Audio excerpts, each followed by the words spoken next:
Doubt था sir. हाँ, जो थ्योरी पढ़ाएं अभी तक लास्ट 2 क्लास में, उसमें जो डाउट है पहले वो पूछिए, फिर हम लोग क्वेश्चंस करेंगे। तो जैम और गेट के पीवाईक्यूज करेंगे। हाँ बोलिए। सर सीआरटी में जी। सेंट्रल लिमिट थ्योरम में हाँ हाँ मान लीजिए कि सैंपल सैंपल दिया हुआ है हाँ। आईआईडी रैंडम वेरिएबल्स का, तो वहाँ पे मतलब सिग्मा बाई रूट एन करेंगे, लेकिन मतलब अगर सीक्वेंस दिया है तो वहाँ पे भी करना है। सीक्वेंस रैंडम सैंपल मतलब आईआईडी रैंडम वेरिएबल। तो अभी क्वेश्चन के थ्रू क्लियर होगा, जहाँ भी आपको डाउट होगा आप क्वेश्चन बताना, तो उसके थ्रू या एग्जैक्टली 15 नंबर में सर मतलब वैभव भैया बता रहे थे वैसे ही, मतलब कि जैसे वहाँ पे सैंपल मेंशन नहीं है। जैसे जिन लोगों को डाउट है, जो क्लियर नहीं हुआ है अभी, जो थ्योरीज पढ़ाए हैं उन थ्योरीज में कुछ प्रॉब्लम है तो पूछो कहाँ प्रॉब्लम है। और एग्जैक्टली जब कुछ पढ़ रहे हो, वह पहली चीज़ें जो आपको नहीं समझ आती वो लिख लो, फिर अभी पूछ सकते हो क्लास में, अभी इस टॉपिक से रिलेटेड है तो। डाउट क्लास में कोई भी टॉपिक पूछ सकते हो, जो पढ़ाए हो नहीं पढ़ाए हो कुछ भी। सो अभी इन टॉपिक में रिलेटेड कोई भी किसी को थ्योरी में डाउट हो तो पहले ये बता देता हूँ, फिर हम लोग क्वेश्चन अभी सॉल्व करना स्टार्ट करेंगे ना। सर सीएलटी में ही डाउट था सर, उसमें डेफिनेशन में एमजीएफ की एग्जिस्टेंस क्यों लिखा है? एमजीएफ एग्जिस्टेंस लेगा कि प्रूफ उसका एमजीएफ से आता है, तो एमजीएफ एग्जिस्ट करेगी तभी मीन वेरिएंस उसके थ्रू आ जाएगा। तो सीएलटी का जो प्रूफ है ना एक्चुअली, वो आपने प्रूफ देखा होगा, प्रूफ जो आता है मोमेंट जेनेटिक फंक्शन से आता है, तो उसका प्रूफ वो तो थ्योरम है ना, थर्ड थ्योरम का प्रूफ होता है। तो सीएलटी का प्रूफ एमजीएफ के थ्रू आता है, लेकिन स्टेटमेंट में एमजीएफ नहीं लिखा होगा, देखिए आप, एमजीएफ नहीं लिखी। सर CLT में लिखा है कि कहाँ पे इफ पढ़िए, एमजीएफ। किस बुक में लिखा है, सर पढ़िए एक बारी। रीड कीजिए स्टेटमेंट।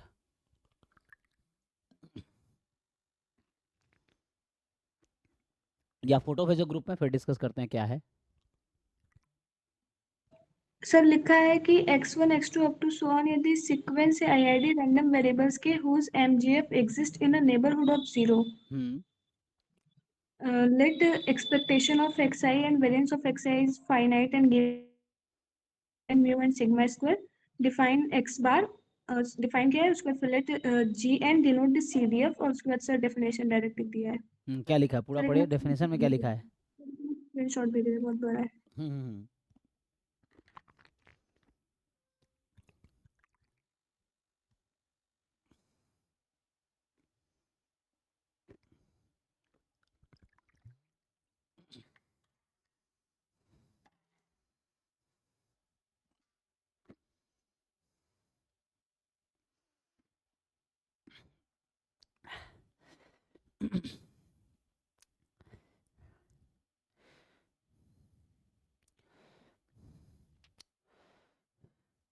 अच्छा ये स्टेटमेंट है, ओके। x1 x2 xn भी sequence of I random variable जिसका एमजीएफ एग्जिस्ट करता है नेबर जीरो। सो देखो एमजीएफ एग्जिस्ट करने से क्या गारंटी हो गया, तो मीन और वेरिएंस हाँ एग्जिस्ट मीन करेगा। वेरिएंस फाइनाइट होगा। तो यहाँ रिक्वायरमेंट बस इतना ही है कि मीन वेरिएंस फाइनाइट होना चाहिए, तो इसने कहा कि एमजीएफ एग्जिस्ट कर रहा है, तो ये इंप्लाई करेगा, क्योंकि अगर मोमेंट जेनेटिक फंक्शन एग्जिस्ट कर रही है तो आप सारे मोमेंट्स निकाल पाएंगे आगे, तो इसीलिए मीन वेरिएंस फाइनाइट होगा, इसलिए दिया है। अब ई एक्स आई म्यू है ना, एंड देखो अब इसने आगे यूज किया ना कंडीशन, ब्रैकेट में क्या लिखा है, both mu and sigma square are finite since MGF exist, क्योंकि इसने मान लिया एमजीएफ एग्जिस्ट कर रही है, तो अगर इसने अज्यूम कर लिया एमजीएफ एग्जिस्ट कर रही है तो गारंटी है कि मीन वेरिएंस एग्जिस्ट करेगी, तो उसको इसने यूज किया है ना इस तरह से। तो यही कंडीशन, इसलिए उसने एमजीएफ अज्यूम किया, बट एमजीएफ अज्यूम करना जरूरी नहीं है, जरूरी बस ये है कि मीन वेरिएंस एग्जिस्ट करने चाहिए, बट इसने एमजीएफ अज्यूम कर लिया था ऑल्सो फाइन, तो उससे कोई दिक्कत तो है नहीं, तो हमें मीन वेरिएंस उससे फाइनाइट आ जाएगा, जो उसने बाद में लिखा भी है। तो वही चीज़ें हैं। देन बोल रहा है कि जी एन जो है, जी एन क्या डिफाइन किया है, X N X bar minus mu upon sigma by root N. तो वो वही बात है कि जो जी एन का सी डी एफ है, वो स्टैंडर्ड नॉर्मल के सी डी एफ, जो राइट साइड में आपको इंटीग्रेशन करके लिखा हुआ है, वो एक्चुअली ये है जो आप देख रहे हैं कि लिमिट है ना, limit N tends to infinity, G N क्या है, सी डी एफ है, किसका सी डी एफ है, इस रैंडम वेरिएबल का, X bar minus mu upon sigma by root N. तो बुक में इसी को लिखता है less than equal to X, तो इसको जो लिखा हुआ है Z less than equal to X, तो जो राइट साइड में आपको दिख रहा है वो ये है ना, तो यही चीज़ें हैं। तो ये बोल रहा है कि जी एन एक्स, इसका नाम दिया है सी डी एफ है, एन टेंस टू इन्फिनिटी, सो ये एक्चुअली 5x है। तो ये जो एक्सप्रेशन आपको दिख रहा है वो 5x है। 5x क्या होता है? CDF। CDF कैसे आता है? PDF का इंटीग्रेशन करके। उसने PDF को इंटीग्रेट कर दिया ना, जो आपको PDF दिख रहा है इंटीग्रेशन के पहले, वो क्या है? स्टैंडर्ड नॉर्मल का PDF है। ठीक है, कोई दिक्कत नहीं। और सर एक और डाउट था। हाँ बोलो। सर जो आप एक थ्योरम लिखवाए थे कि यदि x n sequence integer valued random variables का, हम्म तो limit n tends to infinity xn की और x की मतलब इक्वल होगी hmm n tends to infinity पे, तो सर इसको प्रूफ कैसे कर सकते हैं? अच्छा, उसको प्रूव करना है। प्रूफ मिल जाएगा बुक में। वीके रोहतगी वाली बुक देखो, मैंने उसी से लिखाए थे, वीके रोहतगी बुक से। सो आप नहीं है, बोला कि करो। अच्छा, उसने क्या लेफ्ट एक्सरसाइज कर दिया है क्या? तो देखो, वीके रोहतगी की यस बुक सर। का ही थ्योरम है वो। तो प्रूव करने के लिए, यस हालांकि सर। प्रूफ तो जैम गेट में नहीं आता, लेकिन ट्राई कर सकते हैं। तो ट्राई करने के लिए कि उसमें यह है कि sequence of discrete random variable है जिसका पीडीएफ की सीक्वेंस, सॉरी पीएमएफ है ना, एक्सएन के पीएमएफ का सीक्वेंस क्या हो रहा है? एक्स के पीएमएफ के इक्वल है। तो अगर पीएमएफ की लिमिट इक्वल है तो पीएमएफ की हेल्प से हम सीडीएफ निकाल सकते हैं। Yes sir. आ जाएगी। और फिर उसके पीएमएफ से उसका सीडीएफ आ जाएगा। तो चूंकि पीएमएफ कन्वर्ज कर रही है, तो यहाँ पे सीडीएफ भी कन्वर्ज करेगी, ठीक है ना, क्योंकि पीएमएफ की लिमिट उसके पीएमएफ के इक्वल है, तो इसका मतलब सीडीएफ की लिमिट भी सीडीएफ के इक्वल आएगी। तो ये अगर आप दिखा देंगे तो हो गया प्रूफ वन वे। ये था तो ना? सर इसको कैसे, जैसे पीएमएफ को हम ले लें कि एक बार x is equal to 0 1 up to k पे कोई भी वैल्यू ले लें और इसके बाद फिर इसका सीडीएफ निकालें? हाँ, सीडीएफ का एक्सप्रेशन क्या होता है प्रूफ लिखने की जरूरत नहीं है, लेकिन आप देख सकते हैं सीडीएफ क्या होगा। हमें इसने दे रखा है ना कि limit n tends to infinity probability xn is equal to k is equal to probability x is equal to k। ये हमें गिवन है for all k belongs to integer. अभी के लिए मान लो। तो अभी क्या है, अब आपको अगर मैं लिखूं कि इसका सीडीएफ क्या है, what is the CDF of xn, इसका क्या मतलब होता है? तो डिस्क्रीट है ना, तो डिस्क्रीट होगा summation probability x is equal to k और k फ्रॉम, क्या लिखोगे यहाँ पे? यहाँ सीडीएफ एट x लिखा हुआ है, ठीक है ना। तो x लिखा हुआ है, तो k from minus infinity to x, यही होगा। ये xn है ना, यही हो गया। अब खुद सोचो, हम इसमें लिमिट लगा देते हैं। अब इसमें क्या कर रहा हूँ, ये xn है, दोनों तरफ लिमिट लगा दो। So limit n tends to infinity CDF of f x N x summation k from minus infinity to x। यहाँ आ गया limit n tends to infinity probability xn is equal to k। यही है, दोनों तरफ limit लगा दिया। CDF का ये तो डेफिनेशन होता है। ये सीडीएफ क्या है? What is this CDF? इसका एक्चुअल मतलब क्या है सीडीएफ का? ये सीडीएफ, वाला पार्ट प्रूफ हो जाएगा हाँ सर। इसको सर ये वाला साइड तो प्रूफ कर ले रहे हैं सर, इसका ओनली इफ पार्ट कि if xn converges to x अच्छा। देन तो एफ ऑफ x। हाँ, तो ये आ जाएगा वो वाली चीज़। तो एट द एंड ये समेसन आ गया है ना। तो यहाँ से आ गया summation probability x is equal to k and k from minus infinity to x। तो ये आ गया कहीं ना कहीं सी डी एफ ऑफ, है ना, ये हो गया probability capital x less than equal to x, जो कि आ गया C D F of x, यहाँ से आ गया। सो तो वन वे प्रूफ हो गया। अब कन्वर्स को प्रूफ करना आपको, है ना। तो कन्वर्स प्रूफ करना है, क्योंकि प्रूफ से मैं ऐसे बचता हूँ, लेकिन ठीक है ट्राई कर सकते हैं। तो है ना, हमें क्योंकि देखो मेरा यहाँ रिक्वायरमेंट हमारा क्या है, ये सब सेमेस्टर में जैसे आप लोगों को पढ़ाए जाते हैं बीएससी में, तो वहाँ क्लास में लोग कराते हैं प्रूफ क्योंकि वहाँ पे समझाना होता है। यहाँ पे हमें क्या है कि जो थ्योरम्स हैं या डेफिनेशंस है उसको क्वेश्चन सॉल्विंग में यूज़ करना है, क्योंकि जैम गेट एग्जाम के लिए प्रूफ जरूरी, मतलब प्रूफ एग्जाम में नहीं चाहिए, इसलिए मैं प्रूफ नहीं करता हूँ, बट प्रूफ जानेंगे तो अच्छी बात है।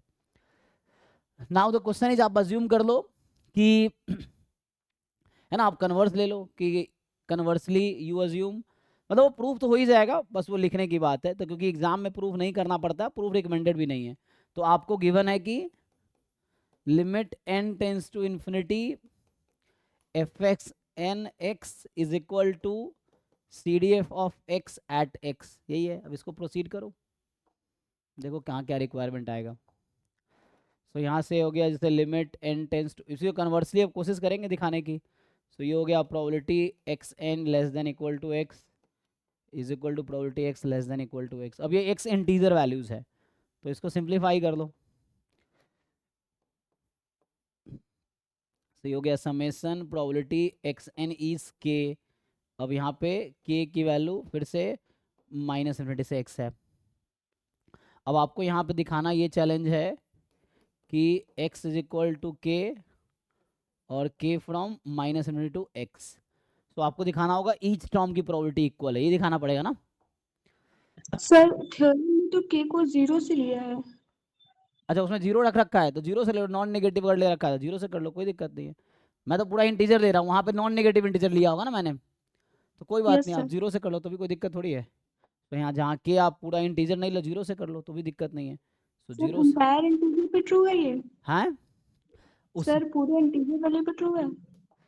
इंटीजर पे ट्रूथ होना चाहिए, लेकिन बुक में एक्चुअली उसने पॉजिटिव इंटीजर से लिए है ना। यस सर, थ्योरम में 0 सिर्फ पर। पॉजिटिव इंटीजर लिया है।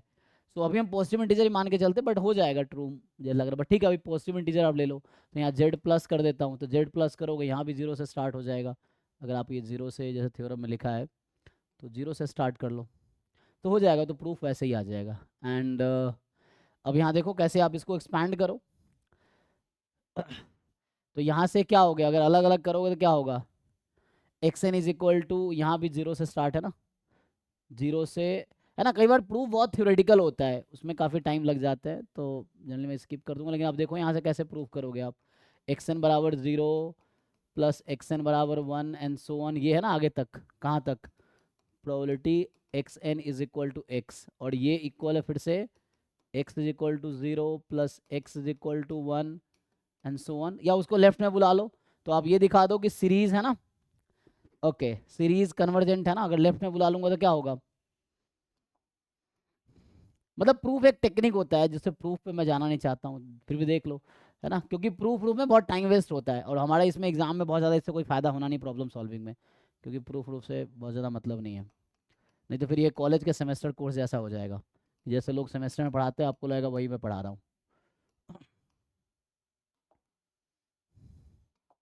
ये लिमिट ज़ीरो है, जीरो है ना। अब आप सोचो के फ्रॉम जीरो टू एक्स ले लिया अभी आपने, और यहाँ एन टेंस टू इन्फिनिटी है, so this is n tends to infinity. अब दिखाना पड़ेगा आपको कि ईच टर्म का डिफरेंस जीरो है, ये दिखाना है हमें, ईच टर्म का डिफरेंस क्या होगा। लेकिन मुझे दे रखा था कि एक्स एन और एक्स एन का सी डी एफ इक्वल है ना, ये तो ठीक है। अब यहाँ से दिखाना होगा कि इसका सीरीज के ईच टर्म जीरो है, तो क्या हो सकता है, एक्स एन इज के एंड एक्स इज के, so what if you choose x, चलो हो गया देखो। सो ये तो होल्ड करता है ना for all x belongs to natural number, अगर पॉजिटिव इंटीजर आप ले रहे हो ना, तो ये एक्स तो हमने फिक्स कर रखा है सपोर्ट 0 1 2 3 4, तो अभी के लिए एक्स को अगर मैं जीरो कर रखा है ना, more than equal to zero, तो यहाँ पे देखो दिस रिजल्ट होर for x is equal to 0 1 2 dot dot dot. अगर मैं एक्स को जीरो रख दूँ तो क्या होगा, क्योंकि ये रिजल्ट जैसे सपोर्ट वहाँ पर के को 0 1 2 3 ले रखा है ना, तो जीरो रख दिया मैंने एक्स को, तो क्या होगा, so probability x N is equal to zero minus X is equal to zero बराबर ज़ीरो, तो यहाँ से आ गया X N is equal to zero is equal to x is equal to zero आ गया। ऐसे ही अब एक्स को आप वन रख दो, तो एक्स को वन रखोगे तो के क्या हो गया, जीरो से वन। अब ऐसे कर करके सारे प्रूफ हो जाएंगे, तो आगे आके ऐसे ही आ जाएगा एक्स एन बराबर one is equal to X बराबर वन एंड सो ऑन। तो फाइनली ये प्रूफ हो गया कि X N is equal to K is equal to x is equal to K for all K is equal to 0 1 2 dot dot dot, हो गया proof. तो मतलब लिमिट लगाना है, लिमिट के साथ, ये लिमिट मैंने छोड़ा है यहाँ पे, ये लिमिट भी था यहाँ पे, तो लिमिट कहाँ पे लगेगा, सिर्फ यहाँ एन पे, तो उससे आ जाएगा। ये यहाँ से भी यही कर सकते थे आप, सो इट्स बेटर कि इतना लिखने के बजाय आप यहाँ से कर लो। तो ये चीज़ ना यहाँ से, अरे यार इतना ये मत करो ना, यहीं पे पुट कर लो। सो यहाँ पे के यू कैन चूज़ है ना, ये जो एक्स है you can choose 0 1 2 3 up to anything. अब इसमें रख लो इनको, एक्स को जीरो रखा तो यहाँ आ जाएगा लिमिट, तो ये लिमिट है actually, limit N tends to, इसमें पुट कर लो limit N tends to infinity, ये आ जाएगा। तो ये प्रूफ हो गया, ऐसे बाकी आ जाएंगे, ये है। लेकिन प्रूफ मतलब प्रूफ करना अच्छी बात है, लेकिन मैं चाहता हूँ इस कोर्स में प्रूफ डिस्कस मत करो, उससे टाइम वेस्ट होगा और बाकी बच्चे बोर होंगे, कोई फ़ायदा नहीं होगा, क्योंकि प्रूफ इज़ रियली बोरिंग है ना, प्रूफ करना बहुत बोरिंग टास्क है। अब वो सेमेस्टर में करो क्योंकि वहाँ सीखना है, यहाँ हमारा पर्पस प्रूफ कराना नहीं है, यहाँ पर्पस है एग्ज़ाम निकलवाना। तो एग्ज़ाम तब निकलेंगे जब क्वेश्चन सॉल्व करेंगे, है ना, तो क्वेश्चन सॉल्व करना ज़्यादा इंपॉर्टेंट है। ठीक है, क्योंकि मैं अगर सारी चीज़ें प्रूव करने लगूंगा तो ये 2-3 साल का कोर्स बन जाएगा। जैसे बीएससी 3 साल की है ना, तो ये भी जैम प्रिपरेशन 3 साल का हो जाएगा। ये एनीवे आगे बढ़ते हैं। तो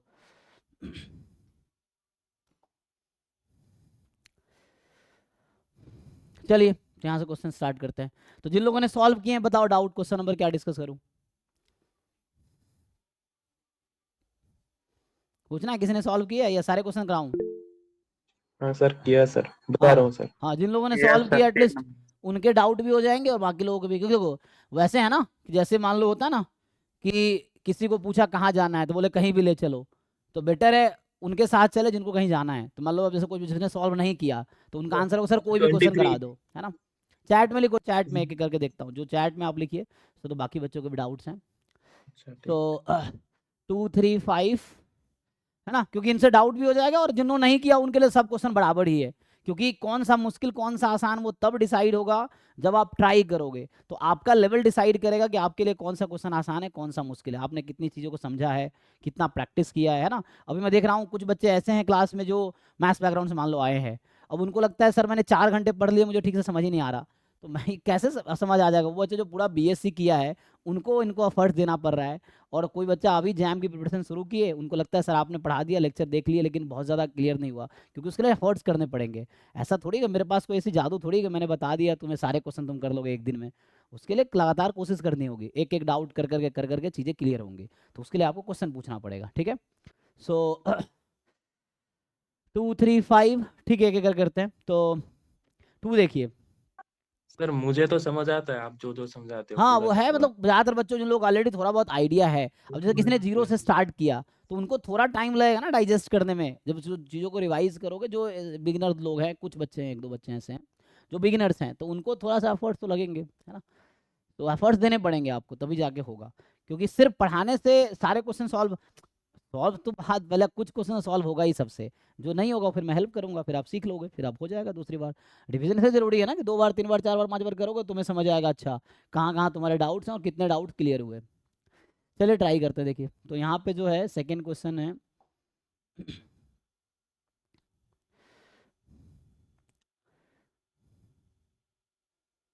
देखिए तो यहाँ पे क्या होगा, x1 x2 xn be a sequence of independent random variables suppose that। तो देखो इसमें जो each xi's है क्या हो रहा है, ऑड वाले जो टर्म्स हैं, है ना, जैसे सीक्वेंस क्या होता है, जैसे x1 x2 x3 x4 dot dot dot, तो जो ऑड वाले टर्म्स हैं उसका ये पीएमएफ है, मतलब ऑड वाले जो टर्म्स हैं वो क्या है, डिस्क्रीट है, ठीक। और इवन वाले जो टर्म्स हैं x2 x4 x2 x4 है ना। अब मान लो जिन लोगों ने सॉल्व किया नहीं हुआ तो अभी बता रहा हूँ तो अभी सीखोगे ये है, ठीक है। तो हाँ भाई तो वो तो करना ही पड़ेगा ना, मैं तो वही बोल रहा हूँ जो बिगिनर है, जैसे एग्जांपल के लिए मान लो जैम की तैयारी के लिए मान लो 100 स्टेप्स चलने हैं। अब जो बच्चा मैथ्स बैकग्राउंड का है जो कभी स्टैट्स पढ़ा ही नहीं आज तक, अब वो शुरू किया है, अब क्या होता है 4 कदम चलता है वो थक जाता है। उनको ये नहीं पता जो स्टैट्स वाले बच्चे वो 400 कदम ऑलरेडी चल चुके तब मेरे पास आए हैं, मतलब वो 400 स्टेप्स करने के बाद मेरे पास पहुंचे हैं। तो तुम कितने भी ज़्यादा एफर्ट्स कर लो उनसे बेटर 4 दिन में थोड़ी हो जाओगे, उसके लिए टाइम लगेगा, बट बेटर हो सकते हो, उसके लिए स्पीड तुम्हें बढ़ानी पड़ेगी, है ना। मैं क्या बोलना चाह रहा हूँ कि जैसे कोई बच्चा अभी शुरू किया, अब मान लो मैं कह रहा हूँ जैम की प्रिपरेशन कंप्लीट होने के लिए 1000 किलोमीटर की जर्नी तय करनी है। अब जो मैथ्स बैकग्राउंड का बच्चा वो 0 पे खड़ा है, अब मेरे साथ उसने शुरू किया, अब वो 10 किलोमीटर चलता है, उसको लगता है मैंने 10 किलोमीटर चल लिया फिर भी मैं बाकी लोगों से बेटर क्यों नहीं हूँ। तो तुम्हें ये समझना पड़ेगा कि कोई बच्चा जो 4 साल पहले स्टार्ट किया ये चीज़ें, जिसने बीएससी स्टैट्स में करी है या पहले से स्टैट्स पढ़ रहा है, वो अभी 400 किलोमीटर कवर करके मेरे पास जब आया ना तो वो 400 किलोमीटर कवर कर चुका है, मतलब उसका लेवल उतना है ऑलरेडी, तो वहाँ से मेरे साथ शुरू करा, तुम 0 से शुरू कर रहे हो, तो तुम्हें अपनी स्पीड बढ़ानी होगी सो दैट 1 महीने बाद तुम 800 किलोमीटर कवर कर लो जब तक वो 700 तक पहुँचे। तो ये तुम्हें समझना होगा कि तुम्हारी क्या स्ट्रेंथ है, तुम अभी कहाँ हो और कहाँ तुम्हें पहुँचना है। इट्स नॉट लाइक कि तुम क्लास में आए, एक क्लास अटेंड किए और बस तुम दुनिया से सबसे आगे निकल जाओगे, ऐसा थोड़ी होता है। वो तो कोई कहाँ निकलता है वो उस पर डिपेंड करता है कि तुम कितना एफर्ट कर रहे हो। मैं तो सबको सेम ही चीज़ बता रहा हूँ। तो उसके लिए तुम डिफरेंट किताबें पढ़ो, डिफरेंट जगह रिसोर्सेज यूज़ करो, एफर्ट्स करो तो हो जाएगा। इट्स नॉट लाइक कि एक दिन में आया एक दिन में सब क्लियर हो जाएगा। ऐसा होता है जैम तो हर दिन एग्जाम होता है, एक दिन की तैयारी से जैम निकल जाता है, क्या जो पूरे साल तैयारी करने की। अब पूरे साल तैयारी करके भी कुछ लोगों का नहीं होता है। तो वो तुम्हें समझना है कि जितनी रिक्वायरमेंट है उसको पूरी करनी होगी। और जो बच्चे पहले शुरू किए हैं और तुम अगर स्पीड उसी स्पीड से अभी चल रहे हो जैसे वो चल रहे हैं, तो वो तुमसे हमेशा आगे रहेंगे। ये चीज़ें हैं, तुम्हें उसको ठीक करना पड़ेगा, वो तुम्हें समझना पड़ेगा कि तुम्हारी वीकनेस क्या है, उस पर काम करो, एफर्ट्स डालो, बुक्स पढ़ो, मतलब डिफरेंट जो भी करना पड़े करो तुम। जहाँ नहीं हो रहा तुम हेल्प मेरे से लो, क्वेश्चन पूछो, ठीक है। एक दिन में नहीं होगा, उसके लिए कोशिश करनी होगी।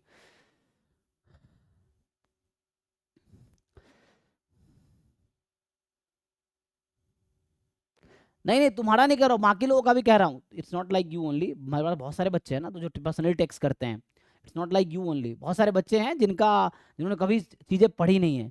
तो उनके लिए तो आपको भी थोड़े एफर्ट्स करने होंगे। अगर आपने ये चीज़ें पहली बार पढ़ा है तो उसके लिए आपको, जैसे एक बार मैंने पढ़ाया पढ़ लिया, आप 2-3 बार उसी को कवर करो, डिफरेंट बुक्स में जाकर देखो क्या लिखा हुआ है, कुछ सॉल्व एग्जाम्पल सॉल्व करके देखो, उससे आपको आइडिया मिलेगा कि बुक में कैसे सॉल्व किया जा रहा है। खुद सॉल्व एग्जाम्पल करो, जहाँ डाउट हो रहा है मेरे साथ डिस्कस करो, है ना। बाकी तो आपको खुद ही करना पड़ेगा चीज़ें क्या है।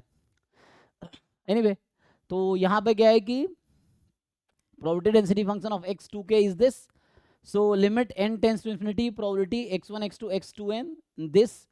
बाकी आप तो काफ़ी अच्छा समझ रहे हो, आप तो रेगुलर क्लास आ रहे हो, यही काफ़ी है। इसे धीरे धीरे इंप्रूवमेंट होगा ना, रेगुलर क्लास आ रहे हो, तुम कर रहे हो, तुम्हें सब कुछ समझ तो आ ही रहा है। तो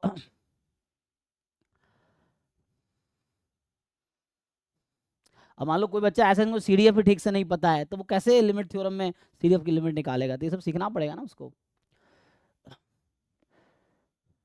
एनीवे तो यहाँ से मेनली हमारी रिक्वायरमेंट क्या होती है, हमारी मेनली रिक्वायरमेंट है कि ये समझो, इसका मैं अभी नया नाम दे देता हूँ, ये x2n है ना, तो मैं इसका नाम रख देता हूँ s2n। देखो ये जो क्वेश्चन है अभी तुम ऐसा समझो, limit n tends to infinity probability, अभी मैं ऐसा करता हूँ इसका नाम रख देता हूँ s2n।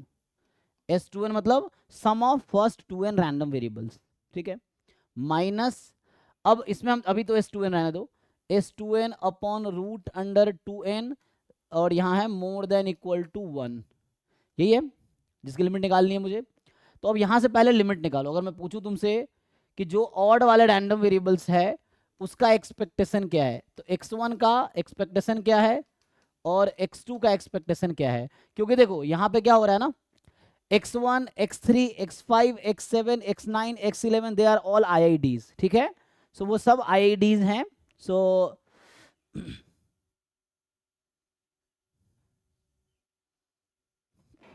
ठीक है ना। सो यहां से आपका x1 x3 x5 x है ना, ये सब जो रैंडम वेरिएबल IIDs हैं, x1 x3 x5 ऑड वाले तो IIDs हैं। तो x1 का मीन क्या आएगा यहाँ से बताओ भाई, what is expectation of x1, 0 होगा सर, तो ये 0 आ जाएगा। What is variance of x1, 1। So variance के लिए है ना, आप 1 स्क्वायर इंटू 1 तो 1 आ गया। तो ये जितने भी ऑड रैंडम वेरिएबल्स है उसका यही होगा, है ना, all odd random variables have mean 0 variance 1। अब इस पे आ जाओ, ये जो इवन वाले हैं, तो अभी के लिए मैं जस्ट एग्जांपल के लिए s2 यूज करता हूँ, तो x2 का मीन कितना है, ये कौन सा रैंडम वेरिएबल पहचान पा रहे हो, डबल एक्सपोनेंशियल। हाँ ये डबल एक्सपोनेंशियल है, लाप्लास डिस्ट्रीब्यूशन। सो इसको 1/√2 है ना, 1 बाई क्या होता है b e की power mod x minus 0 upon b, यही होता था ना। यहाँ से क्या होगा 1/2b होता है ना। अच्छा हाँ, यहाँ पे 1/2b e की power minus mod x minus mu upon b, हाँ। यही ना। तो उसे फिट करो, मीन कितना आएगा 0 आएगा, और वेरिएंस कितना होता है 2b स्क्वायर। हाँ 2b स्क्वायर। तो b क्या है आपके पास 1/2b रहता है, तो उसको फिट करो कितना आएगा, b तो यहाँ 1/√2 दिख रहा है ना, b इज 1/√2,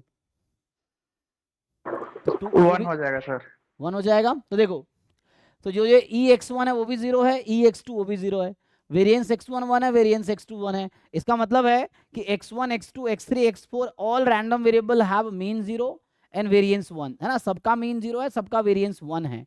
सो ऐसा है। एंड तो आप यहाँ से इसका जो s2n मैंने लिखे हैं उसका मीन वेरिएंस निकाल लो।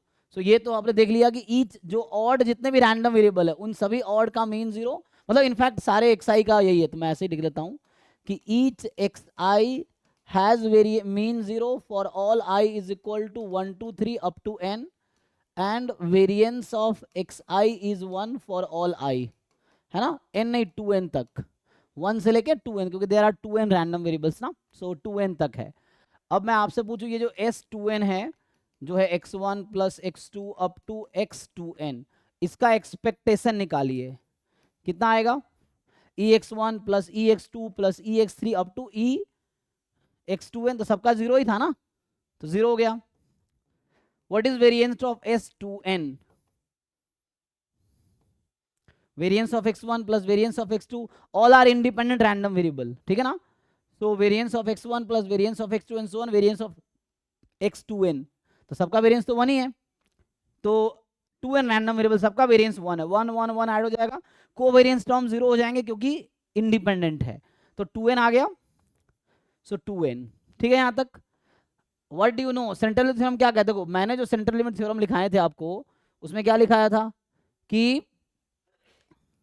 x bar minus mu upon sigma by root n converges in distribution to normal 0 1, ये इफ एंड ओनली इफ होगा summation xi minus x bar की जगह क्या, x बार क्या होता है, अगर तुमसे बोल दो चलो x बार क्या है, x bar is summation xi upon n, यही तो है यहाँ पे, minus mu upon sigma by root n, अगर मैं न्यूमरेटर और डिनोमिनेटर दोनों को n से मल्टीप्लाई कर दूं, ये x बार मतलब summation xi upon n, so numerator and denominator दोनों को आप n से मल्टीप्लाई कर दो, तो क्या बन जाएगा, ये चेक करो, तो ये कुछ ऐसा बनेगा, so you multiply numerator denominator by n, ये summation xi minus n mu upon root n time sigma, this will also converge in distribution to normal 0 1, ठीक है ना, तो यहाँ i फ्रॉम 1 टू n है, यहाँ सिंपल कहने का मतलब यहाँ जो भी क्वांटिटी होगी ना ये उसका मीन होगा और ये उसका स्टैंडर्ड डेविएशन होगा ना, रूट अंडर वेरिएशन, ये समझ लो, सो इस क्वांटिटी का ये मीन है और इसका ये स्टैंडर्ड डेविएशन है, सो ऐसे यहाँ पे भी है। अब हमें किसकी जरूरत है, so what we need here, Sn S2n है, तो मैं S2n की बात करता हूँ, देखो अब, सो S2n माइनस S2n का मीन कितना आया 0, इसका वेरिएंस 2n है, तो स्टैंडर्ड डेविएशन कितना होगा रूट 2n, है ना, तो standard deviation is root 2n, this will converge in distribution to normal 0 1 by central limit theorem. इसमें किसी को इशू है, तो ये सेंट्रल लिमिट थ्योरम का स्टेटमेंट यूज किया हमने कि S2n minus its mean upon its standard deviation it will converge in distribution to normal 0 1, ये सेंट्रल लिमिट थ्योरम का स्टेटमेंट है ना, मतलब कुछ मैथ्स बैकग्राउंड के बच्चे हैं जो टेक्स्ट करते हैं सर ये, तो वो बोल रहा हूँ, बाकी तो जो बच्चे ठीक ठाक सिंसियर है चाहे मैथ के स्टैट्स के, वो कुछ दिन में समझ जाते हैं, जो एफर्ट्स डालते हैं, जो एफर्ट्स नहीं डालेंगे कैसे समझ आएगा क्योंकि बच्चे तो बहुत है ना यहाँ पे, तो उनको सब तुम्हारे एफर्ट्स पे है, ठीक है। So S2n minus 0 upon this, तो सिंपल आ गया ना, यहाँ से 0 हटा दो, so S2n upon root 2n will converge in distribution to normal 0 1, मतलब z, इसी को z बोलते हैं।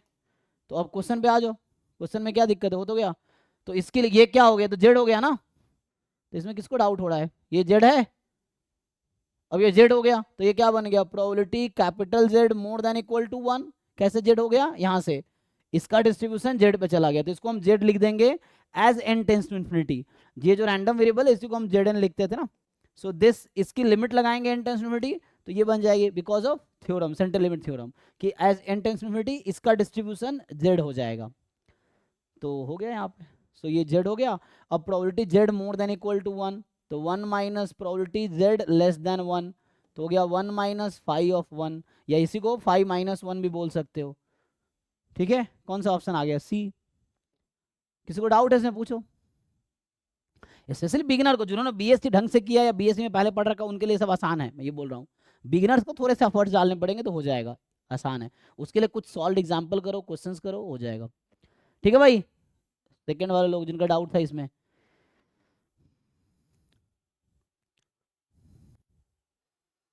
अब देख के डर जाओगे तो मुश्किल है, तुम ट्राई करके देखो, मैं मीन वेरिएंस से ये था, हो गया। चलो सेकेंड थर्ड क्वेश्चन क्या है,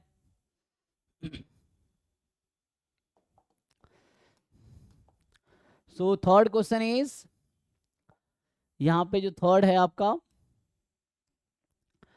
थर्ड कह रहा है using central limit theorem evaluate. दोनों क्वेश्चन हो जाएगा यहाँ पे, दोनों में वही है। तो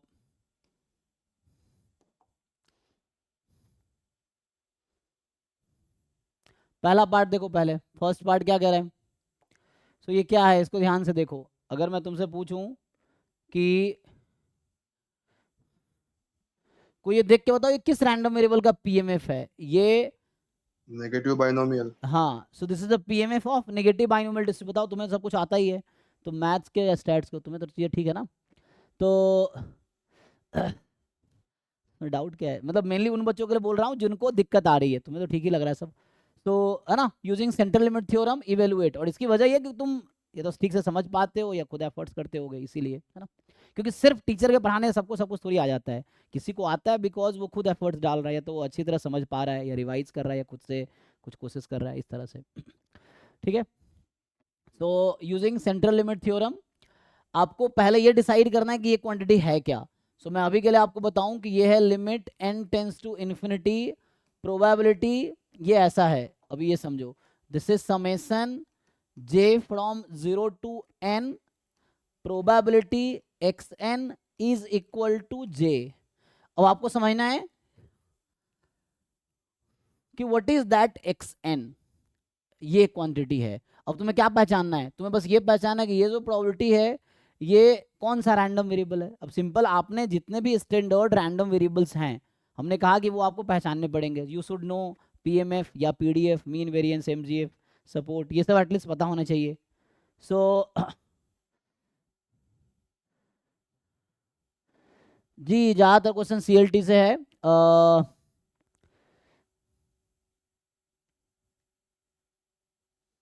ठीक है ना। सो अब ये देख लो इसका डिस्ट्रीब्यूशन क्या है। सो आपको बस ये पहचानना है कि what is distribution of xn. So xn has a negative binomial distribution. Support इसका 0 से स्टार्ट हो रहा है ना, यहाँ जे 0 से n है, सपोर्ट 0 से स्टार्ट हो रहा है, तो इसका मतलब number of failure before RH success वाला केस है। तो ये नेगेटिव बाइनोमियल क्या होता था, नेगेटिव बाइनोमियल का दो तरह का पीएमएफ है, नंबर ऑफ फेलियर। तो यहाँ पे क्या है, टोटल नंबर ऑफ ट्रायल, वहाँ क्या होता था, x plus r minus one, choose r minus one, वही है। इसको घटाओगे तो n माइनस वन आ जाएगा। तो r की जगह n है actually. So negative binomial n comma p, what is that p, यहाँ आता है p की पावर, तो यहाँ p और 1 माइनस p सेम ही है।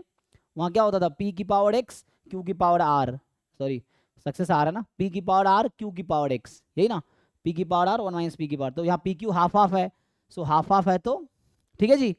सो यहाँ पे आपके पास हाफ हाफ है, तो p और q दोनों हाफ है एक्चुअली। सो ये आ गया आपके पास। और ये कौन सा वाला केस है, जब सपोर्ट 0 से, कहाँ सपोर्ट लिखा है, यहाँ तो लिखा ना सपोर्ट 0 से n। तो या दूसरे तरीके से मैं आपको लिख के बताऊं तो ये कुछ ऐसा लिखा हुआ है, n tends to infinity, probability xn less than equal to n। समझ आ रहा ना क्यों, j की वैल्यू 0 से n है, तो probability at 0 plus probability at 1 plus probability at 2 up to probability at n, तो सबका सम 0 से n तक, मतलब less than equal to n हो गया। और इसका सपोर्ट जो यहाँ पे xn है, ये 0 वाला सपोर्ट है, 0 1 2, मतलब number of failure before nth success, ये वाला केस है, number of failure before rth success होता है, r की जगह n है आपके पास। सो नाउ ये आ गया फॉर्म में। अब तुम्हें क्या करना होता है, अब यहाँ xn का मीन घटाओ, तो अभी के लिए हम क्या करेंगे, xn माइनस, अब बताओ नंबर ऑफ फेलियर वाले केस में नेगेटिव बाइनोमियल का मीन कितना आएगा। So question is what is e of xn, r Q by p, तो पी क्यू तो हाफ हाफ ही है, तो आर क्यू बाई पी, तो पी क्यू कट गया क्योंकि हाफ हाफ है, तो आर बचेगा, मतलब n, right, r is N here, r की जगह एन है, पी की जगह हाफ है, जो हम लोग लिखते थे negative binomial R comma P, so R is N here and P is, ठीक है। और वेरिएंस क्या आएगा, what is variance of X N, R Q by P square, हाँ R Q by P square. So अब पी और Q एक cut जाएगा, तो आर क्यू बाई पी बचेगा, मतलब 2n आ जाएगा, है ना, चेक कर लो, तो ये 2n आ गया। सो अब इसमें लगाओ xn माइनस इसका मीन अपॉन इसका standard deviation, this will converge in distribution to normal 0 1, इसने कहा है ऐसा यूज करो, हो जाएगा। अब तो यहाँ इसको ब्रेक करो, देखो आगे कंटिन्यू करता हूँ मैं।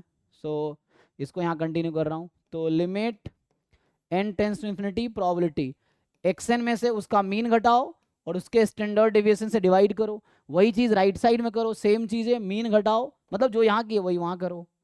सो ये क्या आ गया, अब लिमिट लगा दोगे तो यही जेड एन है जो कि एन टेंस टू इन्फिनिटी करने के बाद जेड बन जाती है। सो ये जेड बन जाएगी, तो लिमिट हट गया, लिमिट लगाने की वजह से एन टेंस टू इन्फिनिटी करने की वजह से ये जेड हो जाएगी। So Z less than equal to यहाँ कितना आ गया 0। सो ये हो गया 5 0 और 5 0 मतलब हाफ। तो ये आंसर है फर्स्ट पार्ट का।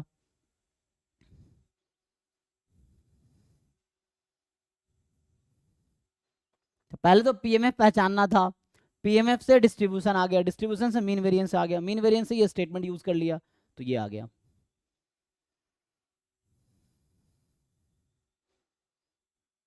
तो यहाँ पे आपको एक्सएन पे यूज करना पड़ा है, उसने खुद ही कहा है सेंट्रल लिमिट थ्योरम यूज करो, तो मतलब एक्सएन पे जो स्टेटमेंट है वो लगाओ, ठीक है।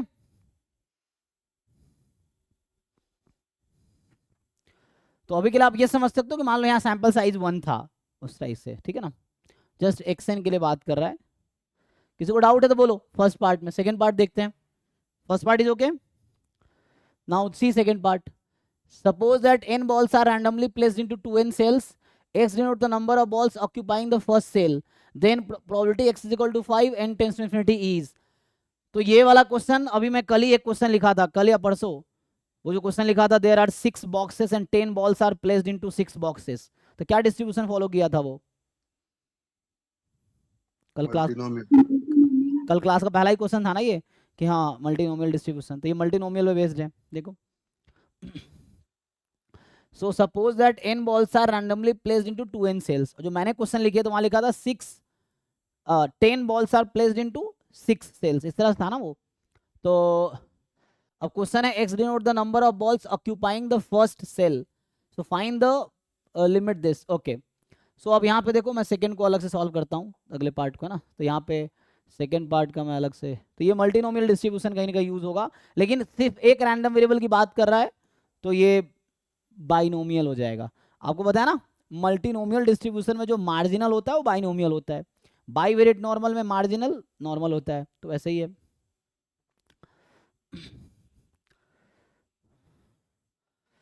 So there are n balls and that are randomly placed into 2n cells. So number of trials क्या है, first ball, second ball, third ball, fourth ball, n balls we are throwing, the number of trial is n, ठीक। अब x denote the number of balls occupying the first cell, तो x का distribution क्या होगा, चलो सिर्फ x की बात करते हैं। अगर मैं x1 x2 x3 xn कर दूं, यहाँ पे कितने बॉक्सेस हैं, 2n बॉक्सेस है ना, तो फर्स्ट सेल, तो वैसा अगर होता तो वैसा होता। अभी x का डिस्ट्रीब्यूशन क्या लगता है, जिनको समझ आ रहा है बताओ। x मार्जिनल है, जैसे मैंने कल x1 x2 x3 x4 x6 तक डिफाइन किया था, बिकॉज 6 बॉक्सेस थे। यहाँ अगर वैसा लिखेंगे तो x1 x2 x3 x4 x2n, तो x1 मतलब number of balls, n comma 1/2n. so यहाँ होगा binomial, there are number of trial is n and the probability of getting क्या होता था उसमें, number of success in one trial. तो इसमें यह है कि फर्स्ट सेल में किसी बॉल को जाने की क्या प्रोबेबिलिटी है, एक बॉल को तुमने थ्रो किया, कितने चॉइस है उस बॉल के पास, कितने चॉइस है टोटल, एक बॉल को हमने थ्रो किया ना, तो उस बॉल के पास 12 टोटल 2n चॉइसेस हैं, क्योंकि 2n बॉक्सेस हैं वहां पे। पिछले बार जो लास्ट कल क्वेश्चन मैंने किया तो वहां 6 बॉक्स थे, तो प्रोबेबिलिटी 1/6 लिया था अगर आपको याद हो तो यहाँ पे 2n बॉक्सेस हैं तो प्रोबेबिलिटी 1/2n हो जाएगी, ठीक है। सो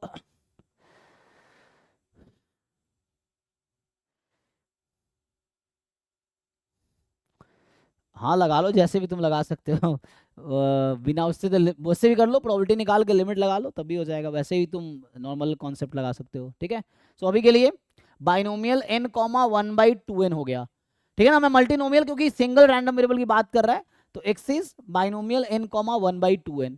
अब बताओ अभी आसानी से नहीं निकाल लोगे तुम लोग।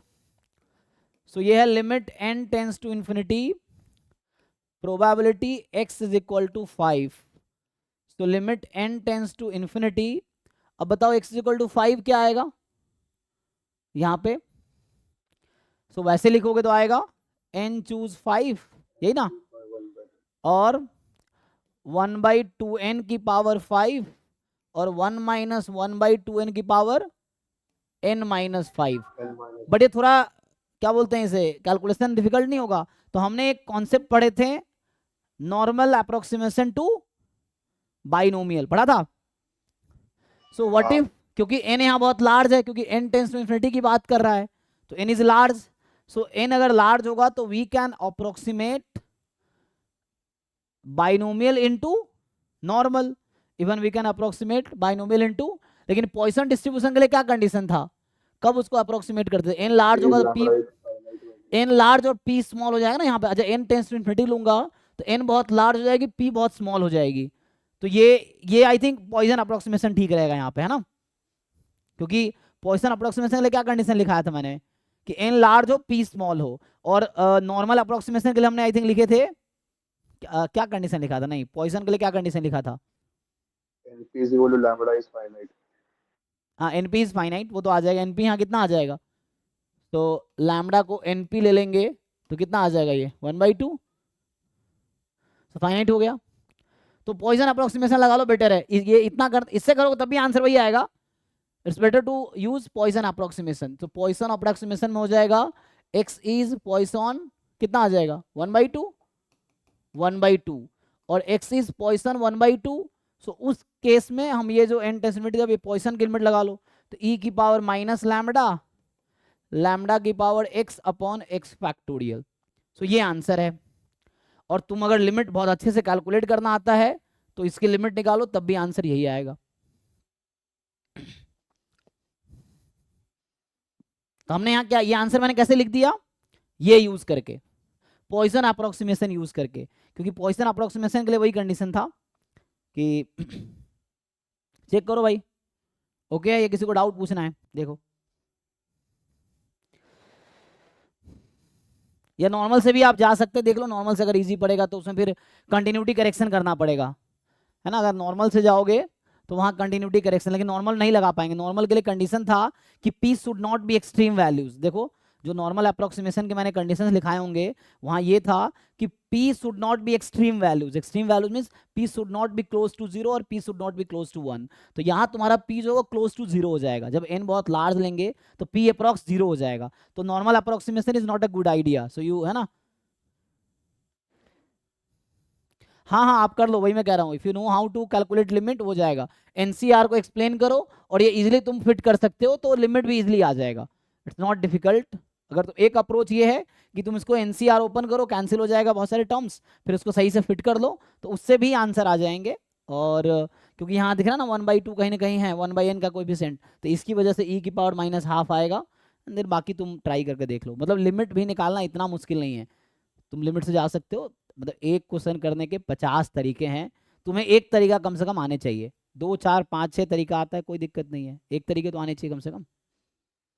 तो एक अप्रोच यूज हुआ पॉइसन अप्रोक्सीमेशन टू बाइनोमियल, दूसरा अप्रोच लिमिट से। चलिए थर्ड हो गया, थर्ड के बाद फिफ्थ आई थिंक, है ना,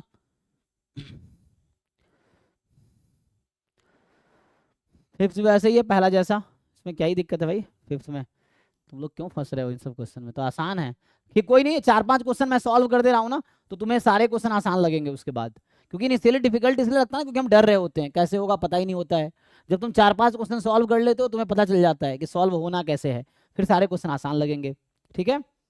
सो देखो, तो चैट में है ना 5वां भी लिखा था किसी ने, तो क्वेश्चन नंबर 5 कह रहा है x1 x2 sequence of ID random values का वेरिएंस 1 है। तो मुझे देखो यहाँ से ध्यान से देखो, इसको ठीक से समझो, तो ये जो इन्होंने लिखा है अगर मैं इसको ऐसा कर दूं, let's say y1 plus y2 up to yn upon root n less than equal to x, ऐसा है। अब मैंने किसका नाम y1 रखा है, ध्यान से देखो, तो मैंने y1 किसका नाम रखा है, x1 माइनस x2 का, राइट, अरे भाई, फिर ऐसे y2 किसका नाम रखा है, x3 माइनस x4 का, तो इन जनरल में लिखूंगा, तो जो yn मैंने लिए हैं वो मैंने लिया है x2n माइनस 1 माइनस x2n का, इज इट, देख लो,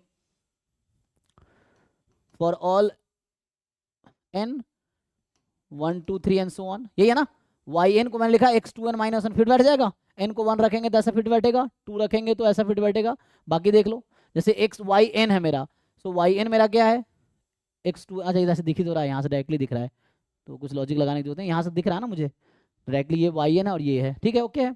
अब मैं आपसे पूछता हूँ कि what is the expectation of yn, या y1 y2 y3 इस तरह से। तो बताओ भाई, और what is the variance of yn? Sir expectation 0 हो जाएगा, वेरिएंस 2 हो जाएगा। क्योंकि IID है, तो IID है तो x1 x2 का मीन सेम ही है, आइडेंटिकली डिस्ट्रीब्यूटेड है, तो डिफरेंस मीन 0 हो गया, ठीक है ना। सो यहां से मीन तो 0 हो गया।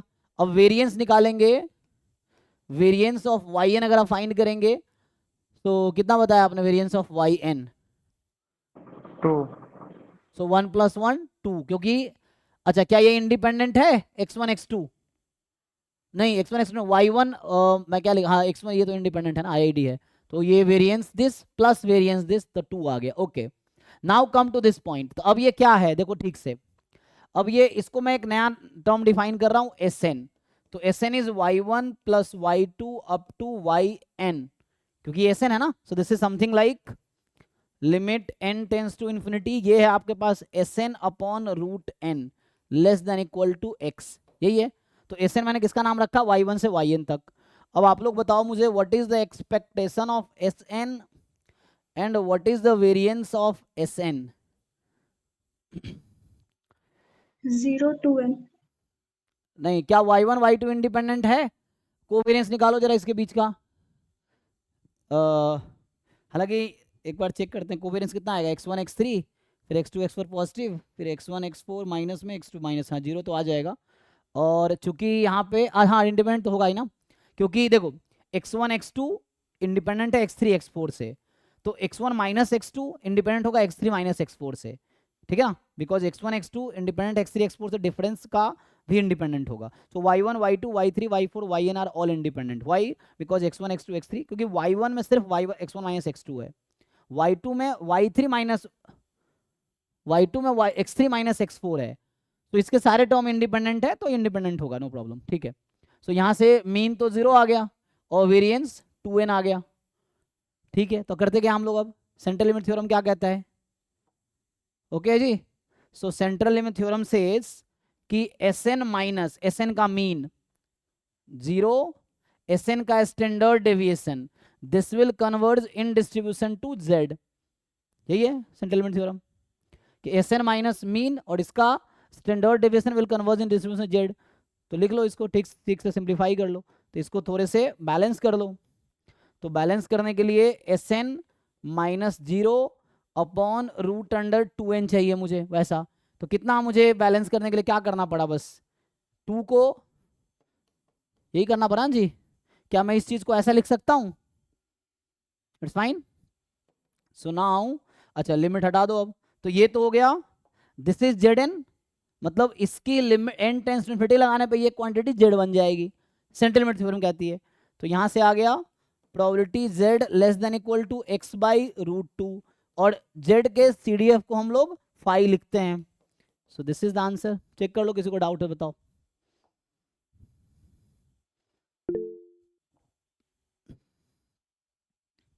ओके भाई, मानस तुम्हारा डाउट था ना ये मीन 0 कैसे? अरे भाई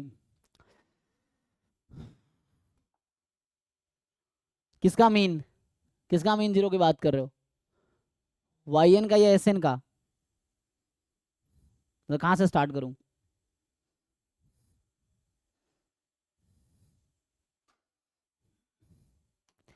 यही होता है जब तुम क्लास सिर्फ वीडियो देखते हो मूवी की तरह, तो यही दिक्कत आती है। जब लिख के देखोगे ना तो समझ आएगी। इसी को तुम जो तुम पूछ रहे हो उसको लिख के देख लो कि कैसे आया है। लगेगा जैसे मूवी चल रहा है बस बैठ के देख रहे हैं। अरे भाई लिख के देखो ना कैसे 0 आया, दोनों तरफ मीन लगाओ। क्लास में पेन पेपर लेके बैठो फिर आ जाएगा। इसमें लगाओ दोनों तरफ, देखो मैंने कैसे डिफाइन किया है। अब दोनों तरफ एक्सपेक्टेशन लगाओ, क्या होगा? सो एक्सपेक्टेशन लगाओगे तो x2n। अब ये IID है, IID का मतलब क्या होता है? Identically distributed and independent. Identically distributed का क्या मतलब है? दोनों का सेम डिस्ट्रीब्यूशन है, तो डिस्ट्रीब्यूशन सेम है तो मीन भी सेम होगा। ठीक है भाई, ओके है? तो खुद ही बताओ तुम 0 कैसे हो गया? क्योंकि x2n और x2n-1 और x2n दोनों का डिस्ट्रीब्यूशन सेम है, वो क्वेश्चन कह रहा है। तो दोनों का मीन भी सेम होगा, वेरिएंस भी सेम होगा, सब कुछ आगे इक्वल होगा। तो ये क्वांटिटी दोनों इक्वल है तो इक्वल तो डिफरेंस 0 ही तो होगा, ठीक है। मुझे लगा था फिर 0 कर दिए तो नॉर्मल 0 हम कैसे ले सकते हैं, जबकि दिया तो नहीं है। पहले तो एक डिवाइस को म्यूट करो, पहले तो 2 डिवाइस से समझ नहीं आ रहा कुछ भी। एक म्यूट है सर, वो जो लैपटॉप पे हम्म। म्यूटेड है। तो कैसे म्यूट हो रहा है, इको हो रहा है? हाँ सिंपल है ना, आईआईडी है तो दोनों आइडेंटिकली डिस्ट्रीब्यूटेड, डिफरेंस 0 हो जाएगा, ठीक है। ये चीज़ है, क्योंकि यहाँ पर e ऑफ y1 लेंगे e of x1 minus e of x2, और ये आइडेंटिकली डिस्ट्रीब्यूटेड है, दोनों का मीन इक्वल है, ठीक है, कोई दिक्कत नहीं है ना, इट्स फाइन। अभी किसी को क्वेश्चन है कुछ पूछो। तो आइडेंटिकली डिस्ट्रीब्यूटेड होने की वजह से दोनों का मीन इक्वल है, इसलिए डिफरेंस 0 हो गया। अगला क्वेश्चन किनका है? तो अगला हमने 2 3 5 किया है। 2 3 5 के बाद जो डाउट था 3a, 3 तो हो ही गया, 7 11 14 7 7th क्या है? तो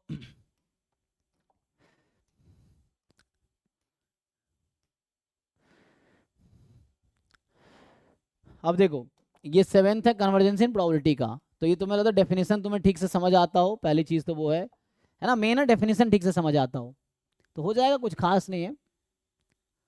तो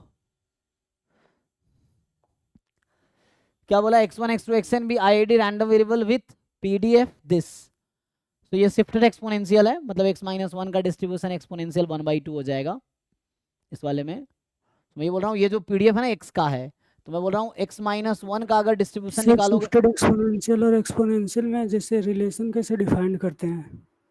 ये ट्रंकेटेड बोलते हैं, ये शिफ्टेड मतलब ये ट्रंकेटेड है, रिलेशन कैसे हाँ डिफाइन उसका करो? PDF पता है, जैसे एक शिफ्टेड एक्सपोनेंशियल है तो उसको एक्सपोनेंशियल के टर्म में लिखते हैं माइनस करके, हाँ हाँ वो कैसे? PDF निकालो ना, मैं बोल रहा हूँ x, ये x मान लो, अब तुम्हें कैसे लिखते हैं, तुम डिराइव करो ना इसको। मान लो कि तुम्हें बोलूँ मैं कि y का डिस्ट्रीब्यूशन है fy ऑफ y इज, ये तुम्हें थोड़ी लिखना है, वो तो गिवन है ना, तुम्हें लिखना थोड़ी है, वो तो तुम्हें ट्रांसफॉर्म करना है। तो y इज एक्सपोनेंशियल मान लो लैम्बडा है, तो अब तुम्हारे पास नंबर आ गया, मान लो y है x माइनस के, तो बताओ x का PDF क्या होगा, या उल्टा बोल दूं मैं यहाँ, या x इज y प्लस के, सो बताओ what is PDF of x। अभी आराम से डिराइव करना, ठीक है। तो इसी k के जगह हमारे पास 1 है यहाँ पिछले क्वेश्चन में, तो ये इसका जो PDF निकल के आएगा, ये आएगा जैसे इसका PDF क्या है, y का PDF यहाँ पे 1/λ e की पावर माइनस, अच्छा मैं लैम्डा लिख रहा हूँ, जस्ट लैम्डा लिखो, सो लैम्डा e की power minus lambda y more than equal to 0। यहाँ k लिखा है, k कोई पॉजिटिव रियल नंबर है, तो या मैं ऐसे नेगेटिव भी ले सकते हैं, कोई दिक्कत, कुछ भी ले सकते हैं, अभी के लिए रहें तो यहाँ से क्या आ जाएगा, सो ये इसका PDF क्या आएगा, ट्रांसफॉर्मेशन करके बताओ, what is PDF of x, x is y plus के, और y का PDF ये है, बताओ भाई अमन तुम ही बताओ।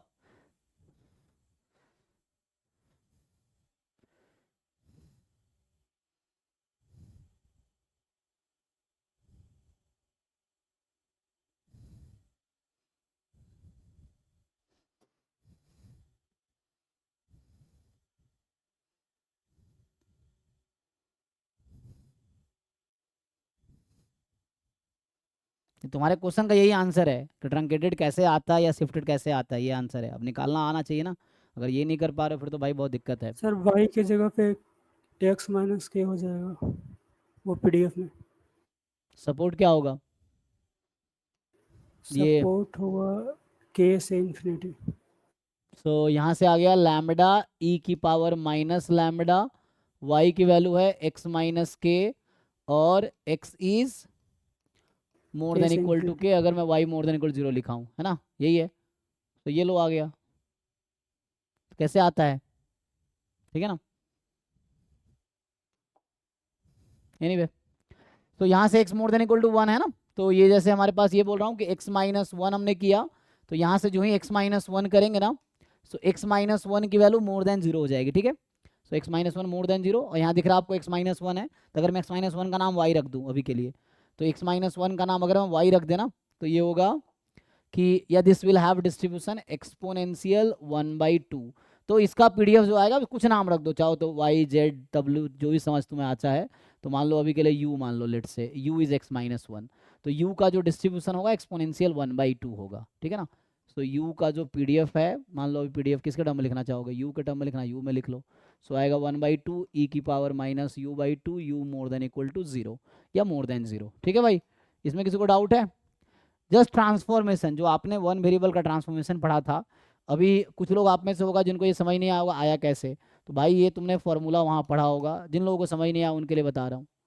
तो ये हमने पढ़े थे। अच्छा हमें क्या है, y का दे रखा है, x का निकालना था, तो x का निकालना है तो क्या होगा, fx of x is equal to fy of y into वहाँ dx अपॉन dy लिखता है, लेकिन यहाँ उल्टा हो रहा है, तो यहाँ dy अपॉन dx आएगा, जैकोबियन मेथड ये लगाओ, उससे इजीली आ जाएगा डायरेक्टली, फिर उसके हिसाब से शिफ्ट कर लेना, ठीक है। ये तब है जब x यहाँ g ऑफ y हो, यहाँ ऐसा किया ना मैंने, x को g ऑफ y लिया है और y का पीडीएफ मुझे पहले से पता है, तो ये वन वेरिएबल ट्रांसफॉर्मेशन लगाओ। एनीवे तो ये तो हो गया सिंपल अभी ट्रांसफॉर्मेशन कि लाइक x का ये पीडीएफ है तो x माइनस वन का पीडीएफ एक्सपोनेंशियल 1/2 होगा।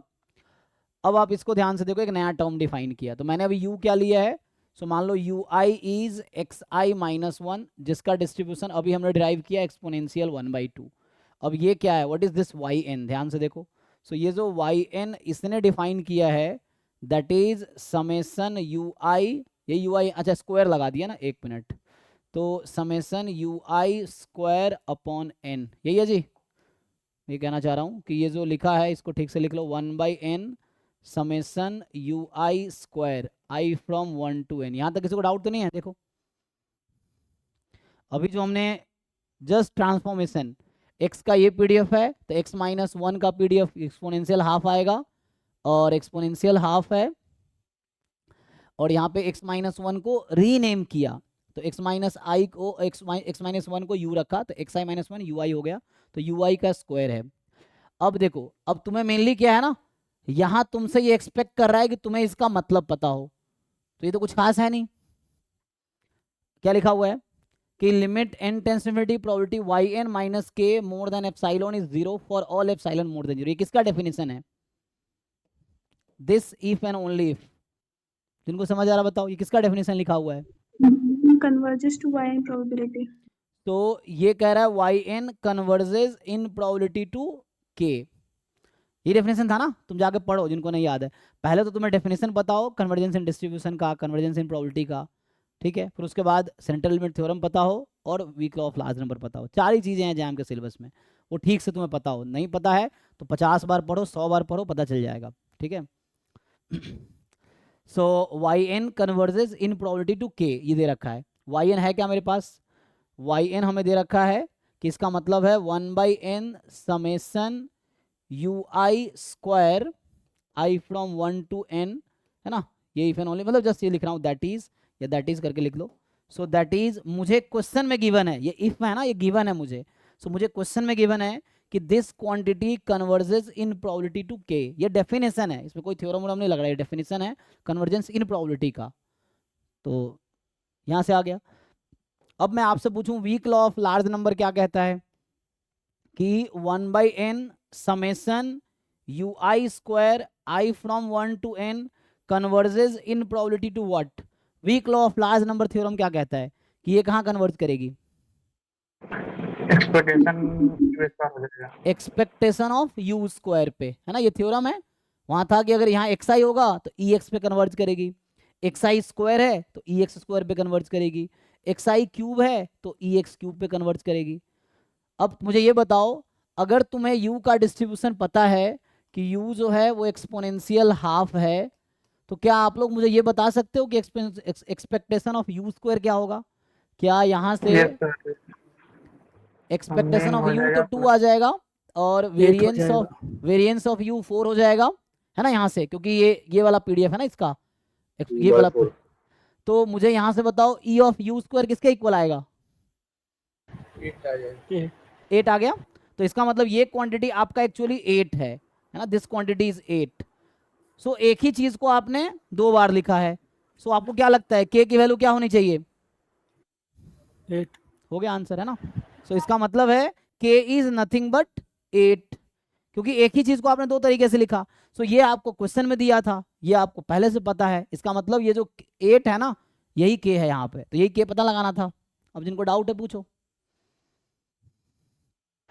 सर हाँ इसको जैसे मैंने बनाया था तो xi-1 का होल स्क्वायर है, उसको तोड़ के और तब वहां से मतलब इंटीग्रेट करके उसमें वैल्यू पुट करके बना सकते हैं। आंसर आया था।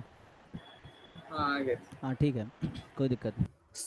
सर सेम क्वेश्चन था, क्वेश्चन नंबर 5, वहाँ पे भी सम था, एक्सपोनेंशियल फॉलो कर रहा था, तो मैंने एक्सपोनेंशियल से किया, आंसर 0 आया। तो ये वैभव सर बोले कि सम है तो वो गामा से करो, तब जाके आंसर आया था। नहीं नहीं, बहुत सारे तरीके हो सकते हैं, जरूरी नहीं है। अब देखना पड़ेगा तुमने कहाँ गलती किए थे। बाकी इसमें कोई डाउट नहीं है ना, अभी ठीक है ये। बाकी तुम कैसे भी सॉल्व करो, आंसर वैसे ही होगा। अगर कोई बच्चा यू नहीं इंट्रोड्यूस करते मान लो तुम, तो कोई दिक्कत नहीं। If you don't want to introduce you, तो यहाँ आता है expectation of x-1 whole square, u को रखो x-1, तो यहाँ आता है एक्सपेक्टेशन ऑफ x-1 का होल स्क्वायर। अब x का ये पीडीएफ है, x-1 का पीडीएफ निकाल के निकालो डिस्ट्रीब्यूशन, तब भी हो जाएगा। एक क्वेश्चन करने के बहुत सारे तरीके हैं, अब डिपेंड करेगा तुमने क्या किया था, वो तो मुझे पता है नहीं, तो उस पर डिपेंड करेगा कि है ना वो सही है गलत, तो पता चलेगा। अभी के लिए ये ओके है। इसमें किसी को डाउट एक बार देख लो शुरू से एंड तक, और कहीं कुछ कन्फ्यूजन है तो पूछो। ये अभी 7:30 तक ही क्लास लूंगा मैं, 7:30 होने गया। हाँ तो आगे बढ़ते हैं। ओके चलिए, ये था 7th क्वेश्चन।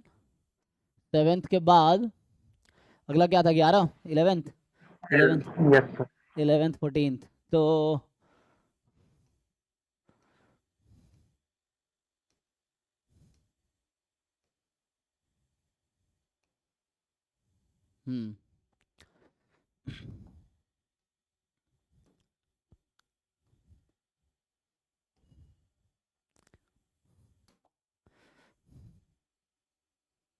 देखो, सो ये क्वेश्चन क्या कह रहा है? x1 x2 xn be IID random variables with PDF this. तो ये आपको समझ आ रहा होगा कि each xi has distribution exponential 1। Okay, तो आपको पता है ये थ्योरम लिखाया था मैंने क्लास में, ये जो फर्स्ट ऑर्डर स्टैटिस्टिक्स का डिस्ट्रीब्यूशन क्या, अच्छा ये मैक्सिमम है, लेकिन मिनिमम का है ना, मिनिमम का हमने लिखाया था, इसके लिए कोई थ्योरम नहीं डायरेक्टली। तो इसका डिस्ट्रीब्यूशन आता है एक्सपोनेंशियल n आता है ना, ये फर्स्ट ऑर्डर स्टैटिस्टिक्स का है। लेकिन यहाँ पे तो nth ऑर्डर स्टैटिस्टिक्स यूज किया, ये मैक्सिमम है ना। जैसे फर्स्ट ऑर्डर स्टैट मतलब मिनिमम सबका, second order statistics second minimum, third order statistics third minimum, and last minimum मतलब मैक्सिमम ऑफ ऑल। तो ये मैक्सिमम यूज किया। अब आपसे क्या पूछ रहा है ये?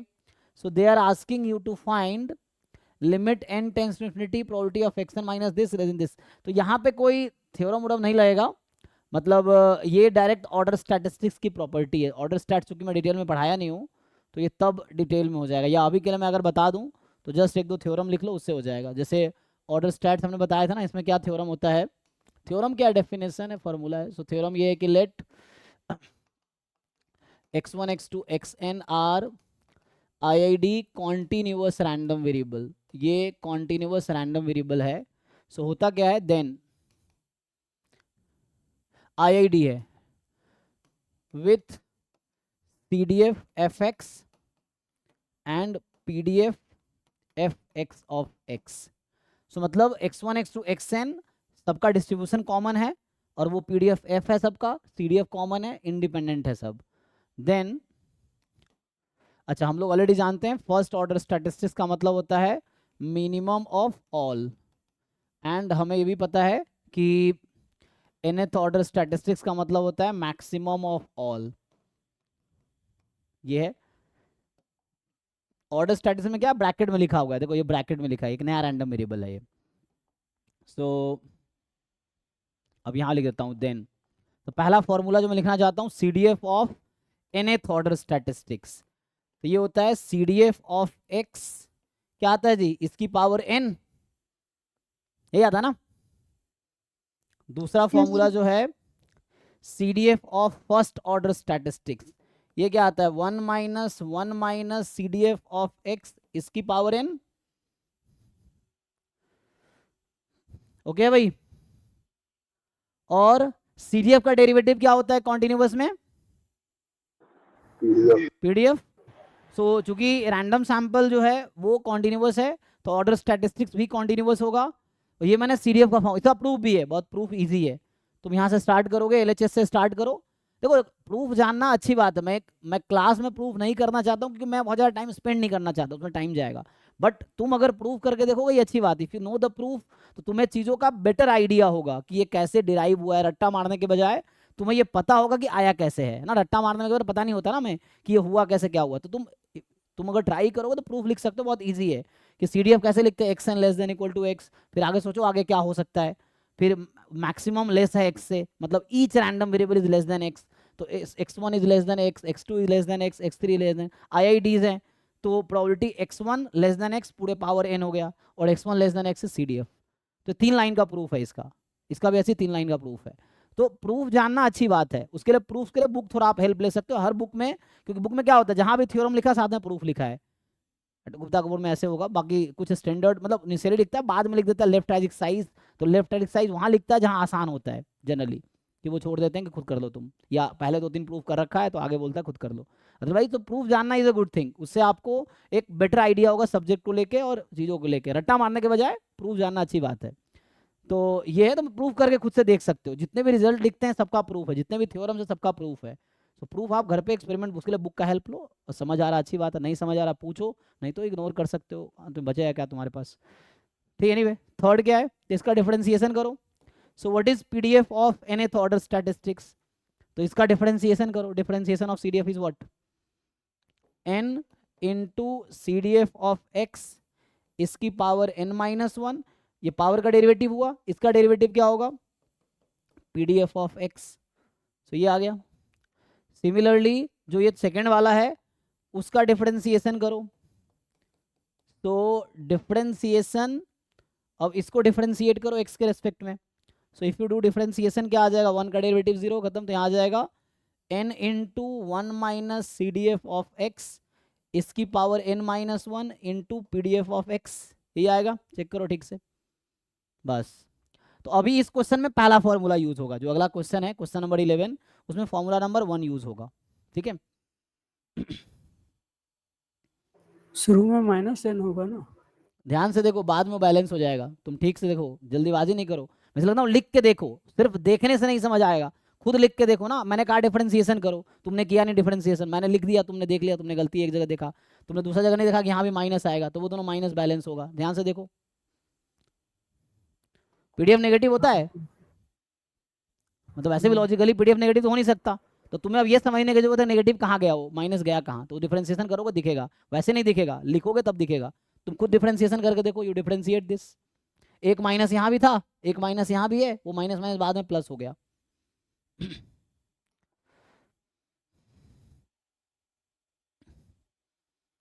जो भी चीज बोर्ड पे मैं कर रहा हूँ तुम खुद अपने नोटबुक पे करके देखो ना, तभी तो समझ आएगा। सिर्फ देखने से नहीं होगा ना, लिखने से आएगा तुम्हें। ये चीज है, क्योंकि एग्जाम में तुम्हें खुद ही सॉल्यूशन लिखने हैं। एनीवे फर्स्ट वाला यूज करूंगा, ठीक है। तो अभी हम लोग ये वाला फॉर्मूला यूज करेंगे अगले क्वेश्चन में। देखो, तो इसको इधर भेज दो। तो यहाँ तुम अगर कैलकुलेशन करो, अभी मैं इस पे आता हूँ। देखो, तो ये है limit n tends to infinity probability log n एक नंबर है, उसको राइट में भेज दो। तो राइट में भेज दोगे, सो हो गया nth order statistics less than equal to 2 plus log n, ठीक। और limit n tends to infinity ये है CDF of nth order statistics at 2 plus log n। और अभी मैंने इसका फॉर्मूला लिखा है कि nth ऑर्डर स्टैटिस्टिक्स के CDF का फॉर्मूला है जो एक्चुअल पॉपुलेशन है उसका CDF at the same point, और इस पूरे की पावर कितनी थी? n।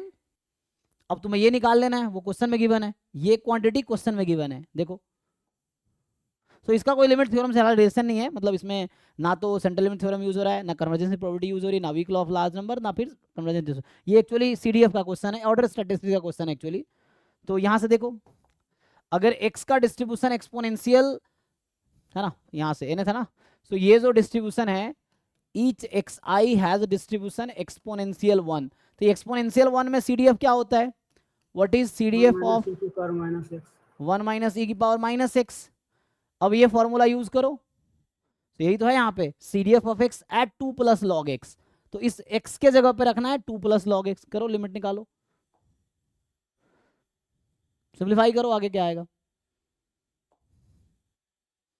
तो ये हो गया limit n tends to infinity CDF of x, तो ये पावर में तो n है, अब ब्रैकेट में CDF ये वाला फॉर्मूला यूज करो, 1 माइनस e की पावर माइनस एक्स, एक्स की जगह है 2 प्लस लॉग n। अब ये जैसे एक लिमिट का क्वेश्चन बन गया, और आप सब लिमिट निकालना जानते ही हो, निकालो, फाइंड द लिमिट।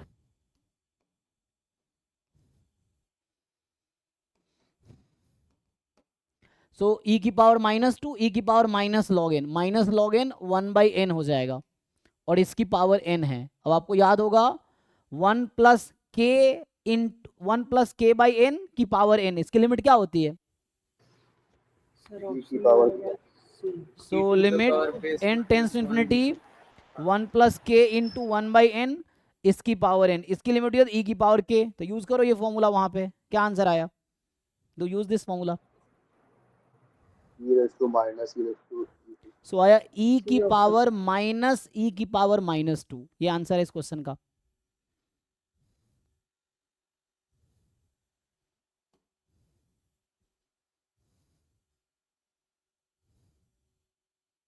तो एक जगह क्या यहाँ यूज हुआ है कि nth ऑर्डर स्टैटिस्टिक्स का CDF क्या होता है, तो नॉर्मल जो डिस्ट्रीब्यूशन गिवन है उसके CDF का पावर n, और इसका CDF हमने लिख दिया, फिर बस लिमिट निकालना था।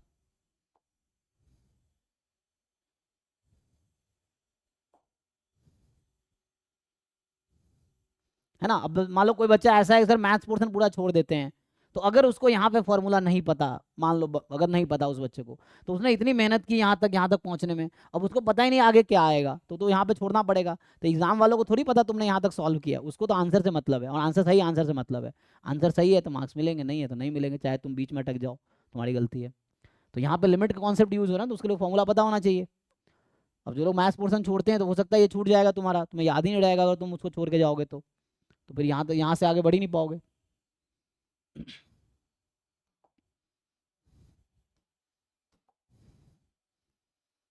11 के बाद क्या था भाई, 17 14, सो 14।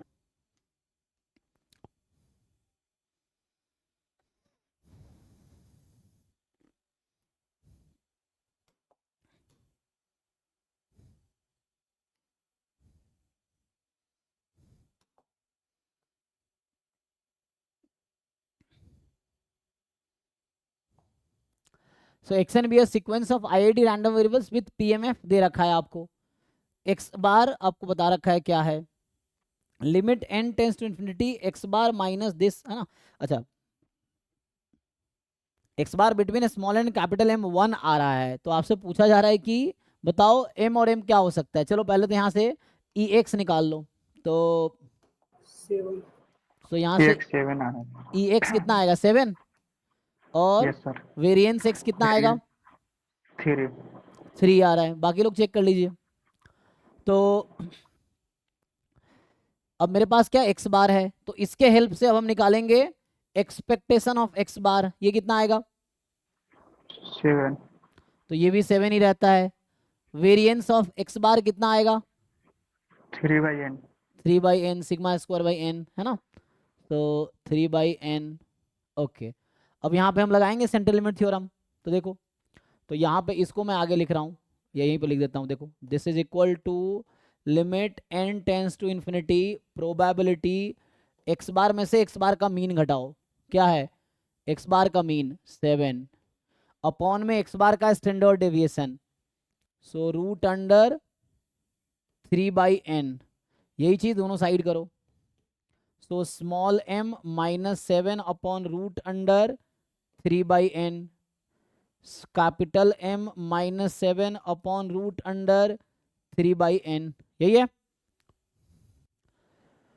अब सोचो क्या हो सकता है, इसको एक लाइन और लिखता हूं यहाँ पे मैं, so limit n tends to infinity, ये है प्रोबेबिलिटी, रूट n को ऊपर ले आओ, so root n small m minus 7 upon root under 7 less than equal to, और अभी इसको zn लिख देता हूँ क्योंकि x bar minus mu upon sigma है उसका, सो इसको भी zn लिख दिया, और ये हो गया कैपिटल M अच्छा रूट, यहाँ पे रूट n को बाहर बुला लो, so root under n capital M minus 7 upon root under 3, यहाँ 7 नहीं 3 है ना, ध्यान से देखो 3 है।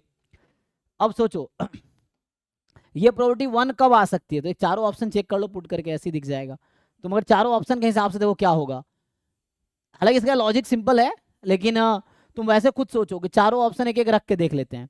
ऑप्शन ए के लिए क्या होगा, चलो अभी मैं ऐसे एक्सपेरिमेंट करता हूँ, अगर स्मॉल m को मैं 2.1 रख दूंगा ना यहाँ के लिए, तो 2.1 माइनस 7 कितना 4.9 माइनस में, तो माइनस 4.9, और मैं n टेंस टू इन्फिनिटी लगा देता हूँ, तो रूट n है ना यहाँ पे, तो माइनस में आया था, ये माइनस इन्फिनिटी हो जाएगी, और यहाँ तुमने कैपिटल M को रखा 3.1, ये भी नेगेटिव है, तो यहाँ पे आएगा zn की वैल्यू माइनस इन्फिनिटी से प्लस इन्फिनिटी, और जब लिमिट लगाओगे तो zn z बन जाएगा, तो सॉरी, तो यहाँ पे दोनों नेगेटिव है ना, मतलब ये भी नेगेटिव नंबर, ये भी नेगेटिव नंबर है कि नहीं, पुट करके देखो। सो कहने का मतलब यहाँ होगा z between minus infinity to minus infinity, क्या आएगी probability, option D minus infinity से इन्फिनिटी आ रहा है। ठीक है ना, समझ आ रहा है बाकी लोग क्या कहना चाह रहा हूँ। तो यहाँ पे इस पॉइंट के लिए आएगा माइनस इन्फिनिटी से माइनस इन्फिनिटी, तो इसके लिए आंसर आएगा 0, ये पुट करोगे तो इधर आएगा पॉजिटिव, नहीं इधर भी नेगेटिव रहेगा और इधर भी नेगेटिव रहेगा, यहाँ भी आएगा 0 क्योंकि माइनस इन्फिनिटी से माइनस इन्फिनिटी बनेगी।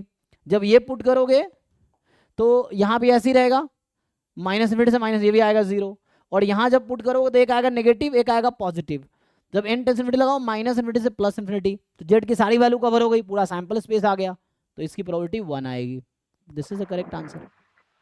सर ऑप्शन नहीं दिया रहेगा तो फिर सॉल्व कैसे करेंगे? तो भी दिख रहा है, तुम खुद ही सोचो, 1 तभी आएगा, यहाँ देखो मैं ऐसे कर देता हूँ, ऑप्शन नहीं दिया होगा तब भी आ जाएगा, तो ऑप्शन नहीं दिया होगा 1 तभी आ सकता है जब ये ऐसा बनेगा। ये 1 कब आ सकता है, तो ये 1 तभी आ सकता है, 7 से कम होना चाहिए, राइट वाला 7 हाँ, से ज्यादा तो होना ये चाहिए। ऐसा होना चाहिए, ऐसा होगा तभी आंसर 1 आ सकता है। अब तुम खुद दिमाग लगाओगे ऐसा कब होगा, जब ये नेगेटिव नंबर होगा और ये पॉजिटिव नंबर होगा। तो यहाँ से समझ आ रहा है कि m-7 को नेगेटिव होना पड़ेगा, कैपिटल M-7 को पॉजिटिव होना पड़ेगा, तो उसके लिए m को लेस देन 7 होना पड़ेगा और कैपिटल M को मोर देन 7 होना पड़ेगा। तो अगर ऑप्शन नहीं दिया होता तो ये करते हम, तो उससे डायरेक्टली आप टिक कर पाते डी, तो ये ज़्यादा अच्छा था, है ना, कि देखो ऐसा कौन सा ऑप्शन जहाँ स्मॉल m 7 से कम है, कैपिटल M 7 से ज़्यादा है, तो उससे आ जाएगा। तो एक ही ऑप्शन ऐसा है, या पुट करके देख लो, जैसे भी तुम्हें समझ आता है ना, तो इस तरह से है। तो 1 तभी आ सकता है जब स्मॉल m 7 से कम होगा और m वो नेगेटिव या पॉजिटिव होगा, तभी ऐसा हो सकता है, तो उससे आ जाएगा जनरल केस में।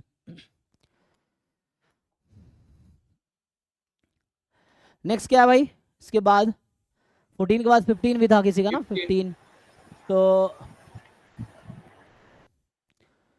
15 जो है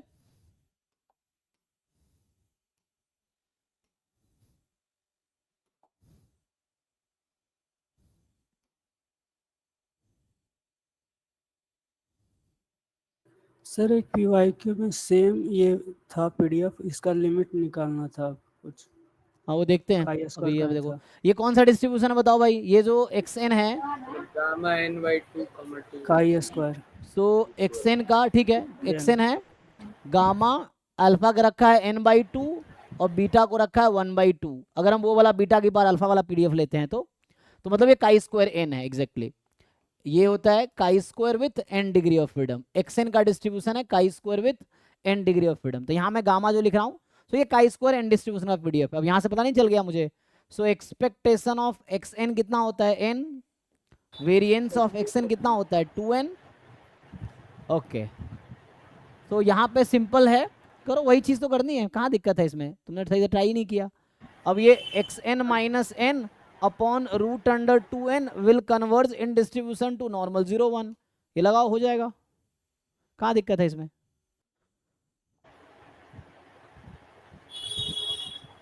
दिक्कत है कहीं पे, यहाँ xn घटाओ यही चीज़ करो ना, यहाँ बनाओ वो चीज़, यहाँ बनाओ zn हो जाएगा, फिर आ जाएगा लिमिट निकल के।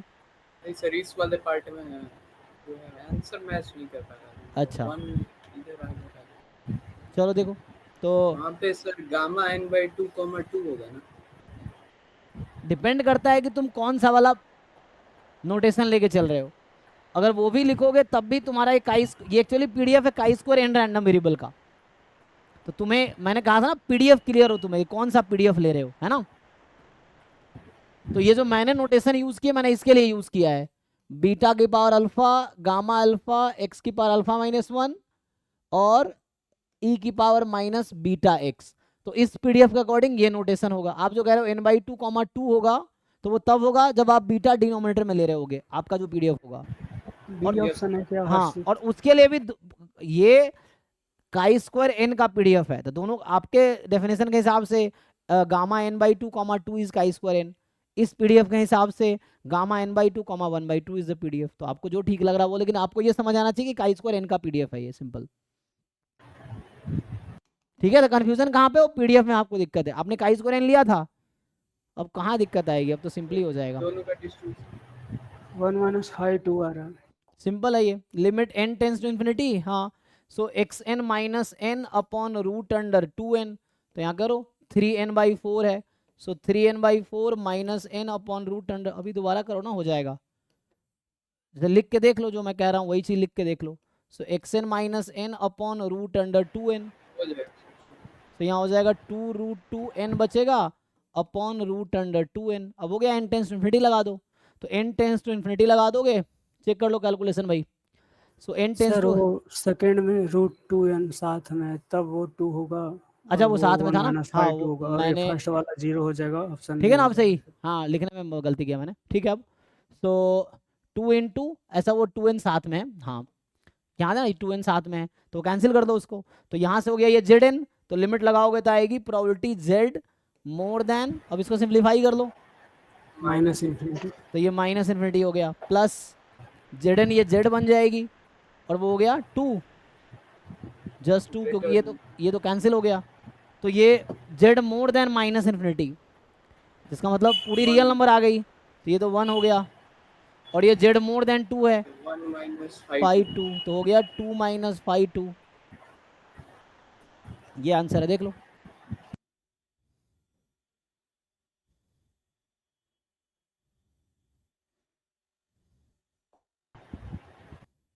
ठीक है, तो ये यूज किया हमने अभी।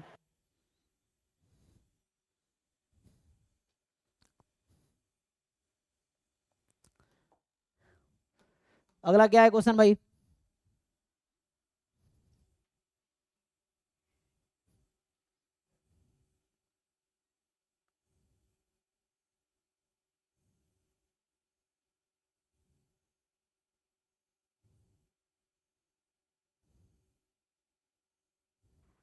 सर कल भी डाउट क्लास रहेगा।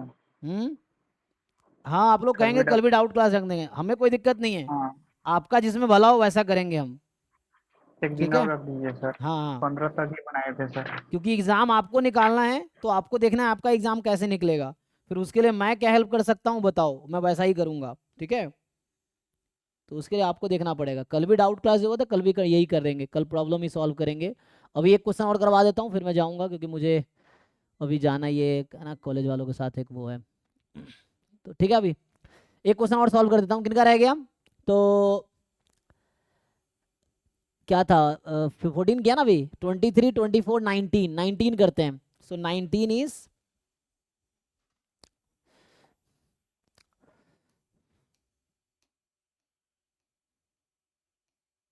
नाइनटीन तो अभी करवाया था ना जी गौरव, आपको कहाँ फंस गया? कुछ दिन पहले तो बताया था शायद आपको, ये तो इजी है, देखो जस्ट समझना है ठीक से। और इसमें वो सपोर्ट में दिक्कत हो रहा था। अच्छा, उस दिन हिंट तो दिए थे, देखो समझो। तो हाँ सर मैंने किया था वो, पर अभी अच्छा याद करते नहीं हैं, आ रहा सॉल्व है। करते हैं, देखिए इससे बाकी लोगों का भी हो जाएगा। So read the question carefully. पहले देखो, पहले तो जिन बच्चों ने ढंग से रिवाइज नहीं किया ना, वो क्वेश्चन देख के ही छोड़ देंगे कि नहीं मुझसे नहीं होगा, लेकिन तुम कोशिश करो, यही डिफरेंस। देखो कोई चीज देख के छोड़ देना ये डिसाइड करता है कि आप मेंटली वीक कैंडिडेट हो। जो स्टूडेंट मेंटली स्ट्रॉन्ग कैंडिडेट है, अगर उसको लगता है क्वेश्चन नहीं भी सॉल्व होगा तब भी वो पूरा पढ़ेगा, कोशिश करेगा, उसके बाद वो छोड़ेगा अगर छोड़ना होगा तो, ठीक है। तो चाहे एग्जाम के क्वेश्चन हो या घर पे क्वेश्चन हो, पहले तो हिम्मत करके पूरा क्वेश्चन पढ़ो, उसके बाद कोशिश करो सॉल्व करने की, उस कोशिश के बाद नहीं होता देन इट्स फाइन।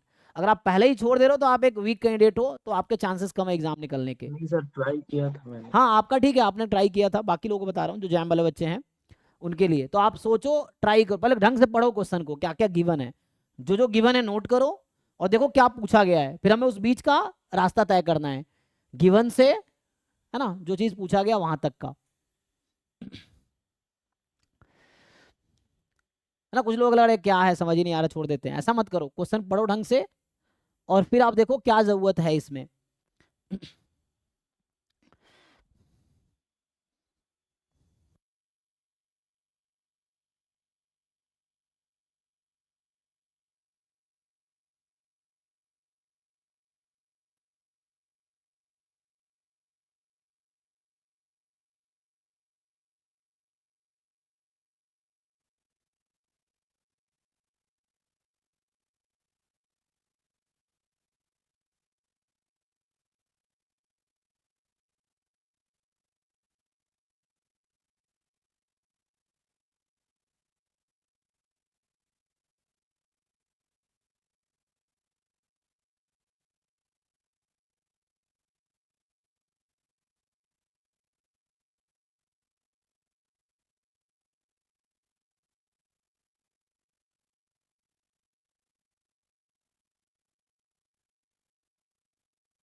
सबने पढ़ लिया क्वेश्चन, चलिए ट्राई करते हैं ना, पढ़ लिया ना, ट्राई करते हैं।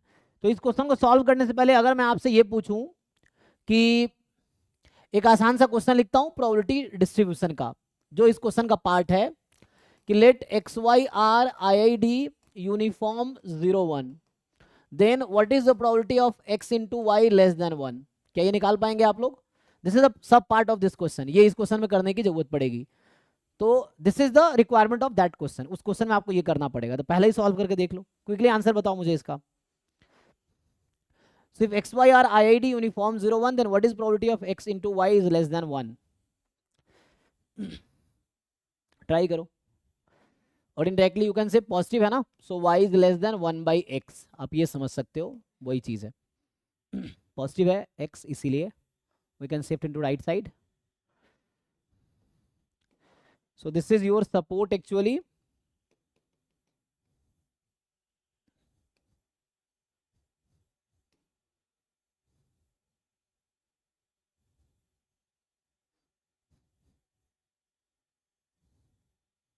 Sir log 1। log 1 तो 0 होता है, 0 तो नहीं होगा। ये आपका है सैंपल स्पेस इस ज्वाइंट पीडीएफ का, अगर आप ज्वाइंट पीडीएफ लिखेंगे तो ये होगा 1 when x is between 0 and 1 and y is between 0 and 1, ठीक है, ये आपका ज्वाइंट पीडीएफ है इसकी वजह से, ठीक है। और आपको एक्चुअल प्रोबेबिलिटी किसकी निकालनी है? एक्चुअल प्रोबेबिलिटी इसकी निकालनी है। ये हमारा ग्राफ है y is equal to 1 by x का जब x पॉजिटिव है, और मैं क्या y लेस देन x, तो मैं कोई पॉइंट लेके देख लेता हूँ, जैसे यही पॉइंट है, मान लो ये 1,0 है, ऐसा कोऑर्डिनेट 1 0 है ना, मैं बस ये टेस्ट कर रहा हूँ ऊपर वाला डिवीजन या नीचे वाला डिवीजन, या एक काम करो 1 1 रख के देख लो, x को 1 y को रन, मैं इस पॉइंट को टेस्ट कर रहा हूँ, टेस्टिंग पॉइंट होता ना, यहाँ मैं रख के देख रहा हूँ 1 लेस देन 1 फॉल्स, तो मतलब सॉल्यूशन इस साइड है। चेक कर लो एक बार तुम लोग, या मैं अगर यहाँ लेता 1 1 लेस देन 1 फॉल्स है ना, तो अच्छा ये 1 1 से पास करेगी, कर्व कहाँ से पास करेगी?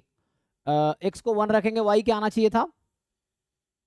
ग्राफ सही बनाया मैंने?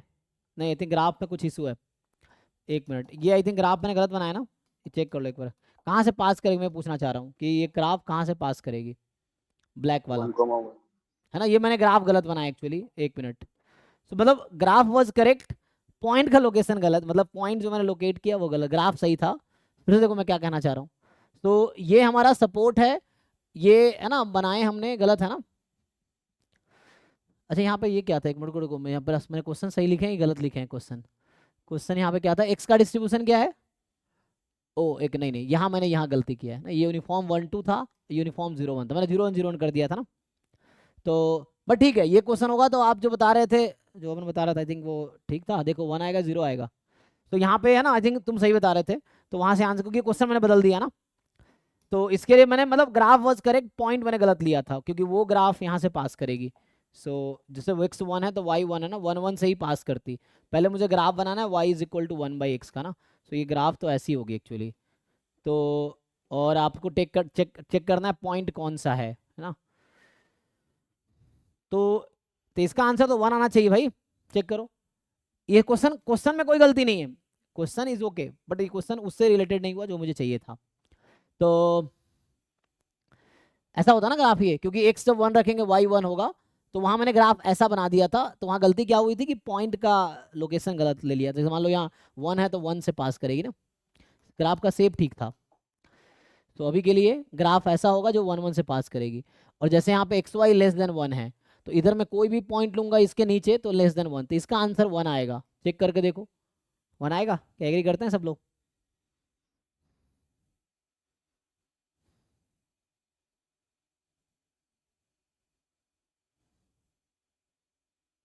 चेक करो।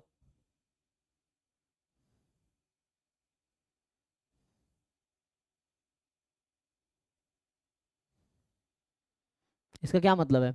इसका मतलब ये ना डबल इंटीग्रेशन 1 dy dx, सो y 0 से 1/x और x 0 से 1। और ऐसे भी एरिया अंडर द कर्व नहीं होता, ये 1 dy dx area under the curve, और ये कर्व है y is equal to 1/x and है ना, क्योंकि x को जब हम 2 लेंगे तो y 1/2 होगा, x को जब हम 1/2 लेंगे तो y 2 होगा, ये आगे अपना जा रहा होगा उसके हिसाब से। सो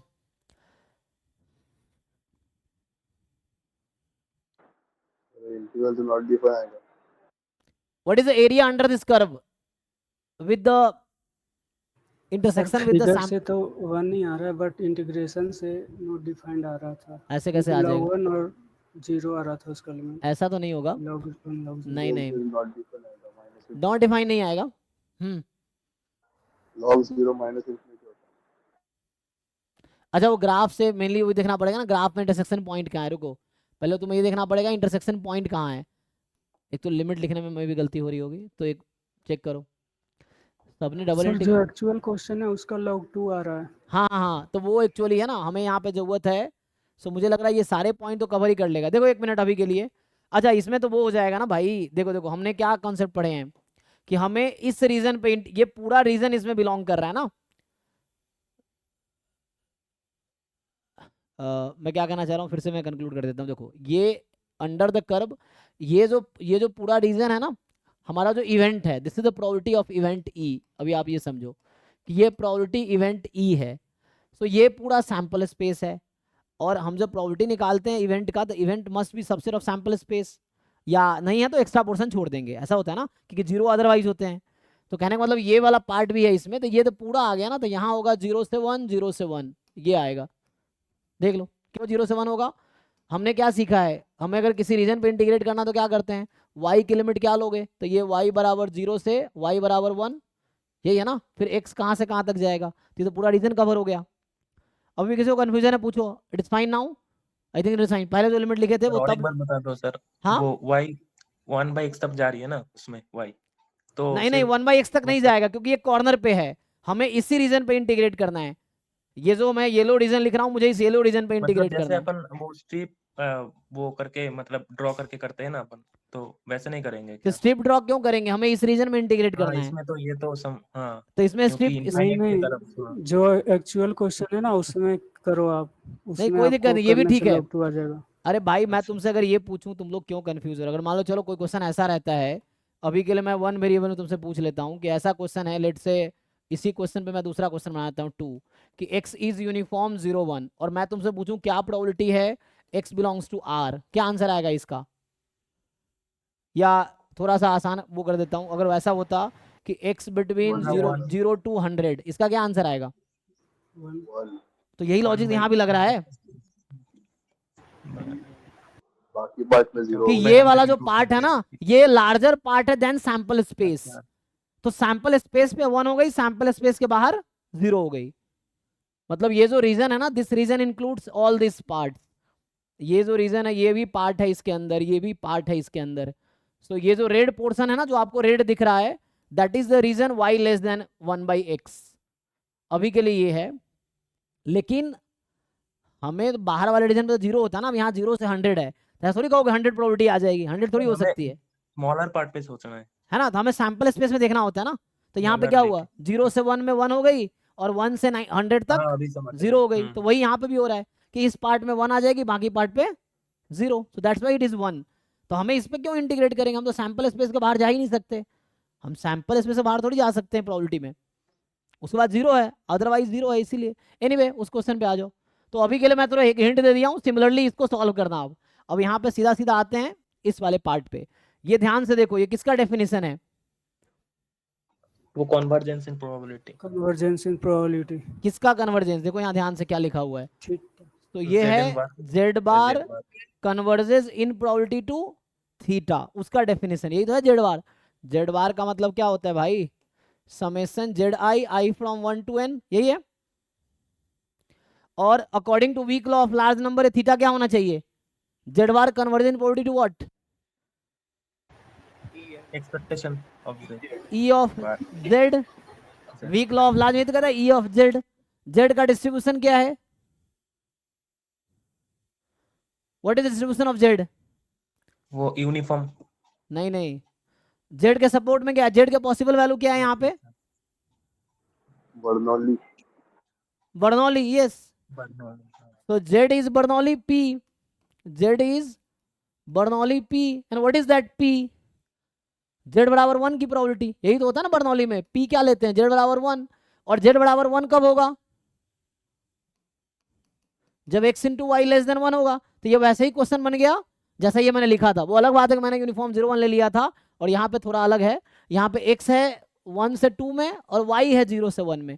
करना वही चीजें आपको। तो ये प्रोबेबिलिटी निकालो, और जो ये log 2 आता है उसका। log 2 आपने लिखा है, ठीक है, आपने निकाला है, तो log 2 आ गया। तो log 2 आ गया, तो ये p log 2 आ गया। अब यहाँ पे एक्सपेक्टेशन ऑफ z कितना आता है? यही p जो log 2 है, तो log 2 इज द आंसर। इसको अगले क्लास में दोबारा एक्सप्लेन कर दूंगा, अभी मुझे जाना है, लेट हो गया हूँ। तो अभी के लिए यहीं स्टॉप करते हैं। कल इसको दोबारा अगर दोबारा सॉल्व करो, और जिनको समझ नहीं आया नेक्स्ट क्लास में दोबारा पूछना। तो कल भी प्रॉब्लम डिस्कस ही होगा, कल भी इसी हम असाइनमेंट को कंटिन्यू करेंगे, ठीक है। अभी के लिए थैंक यू। बाकी जिन लोगों ने सॉल्व नहीं किया उसको सॉल्व कर लो। Thank you.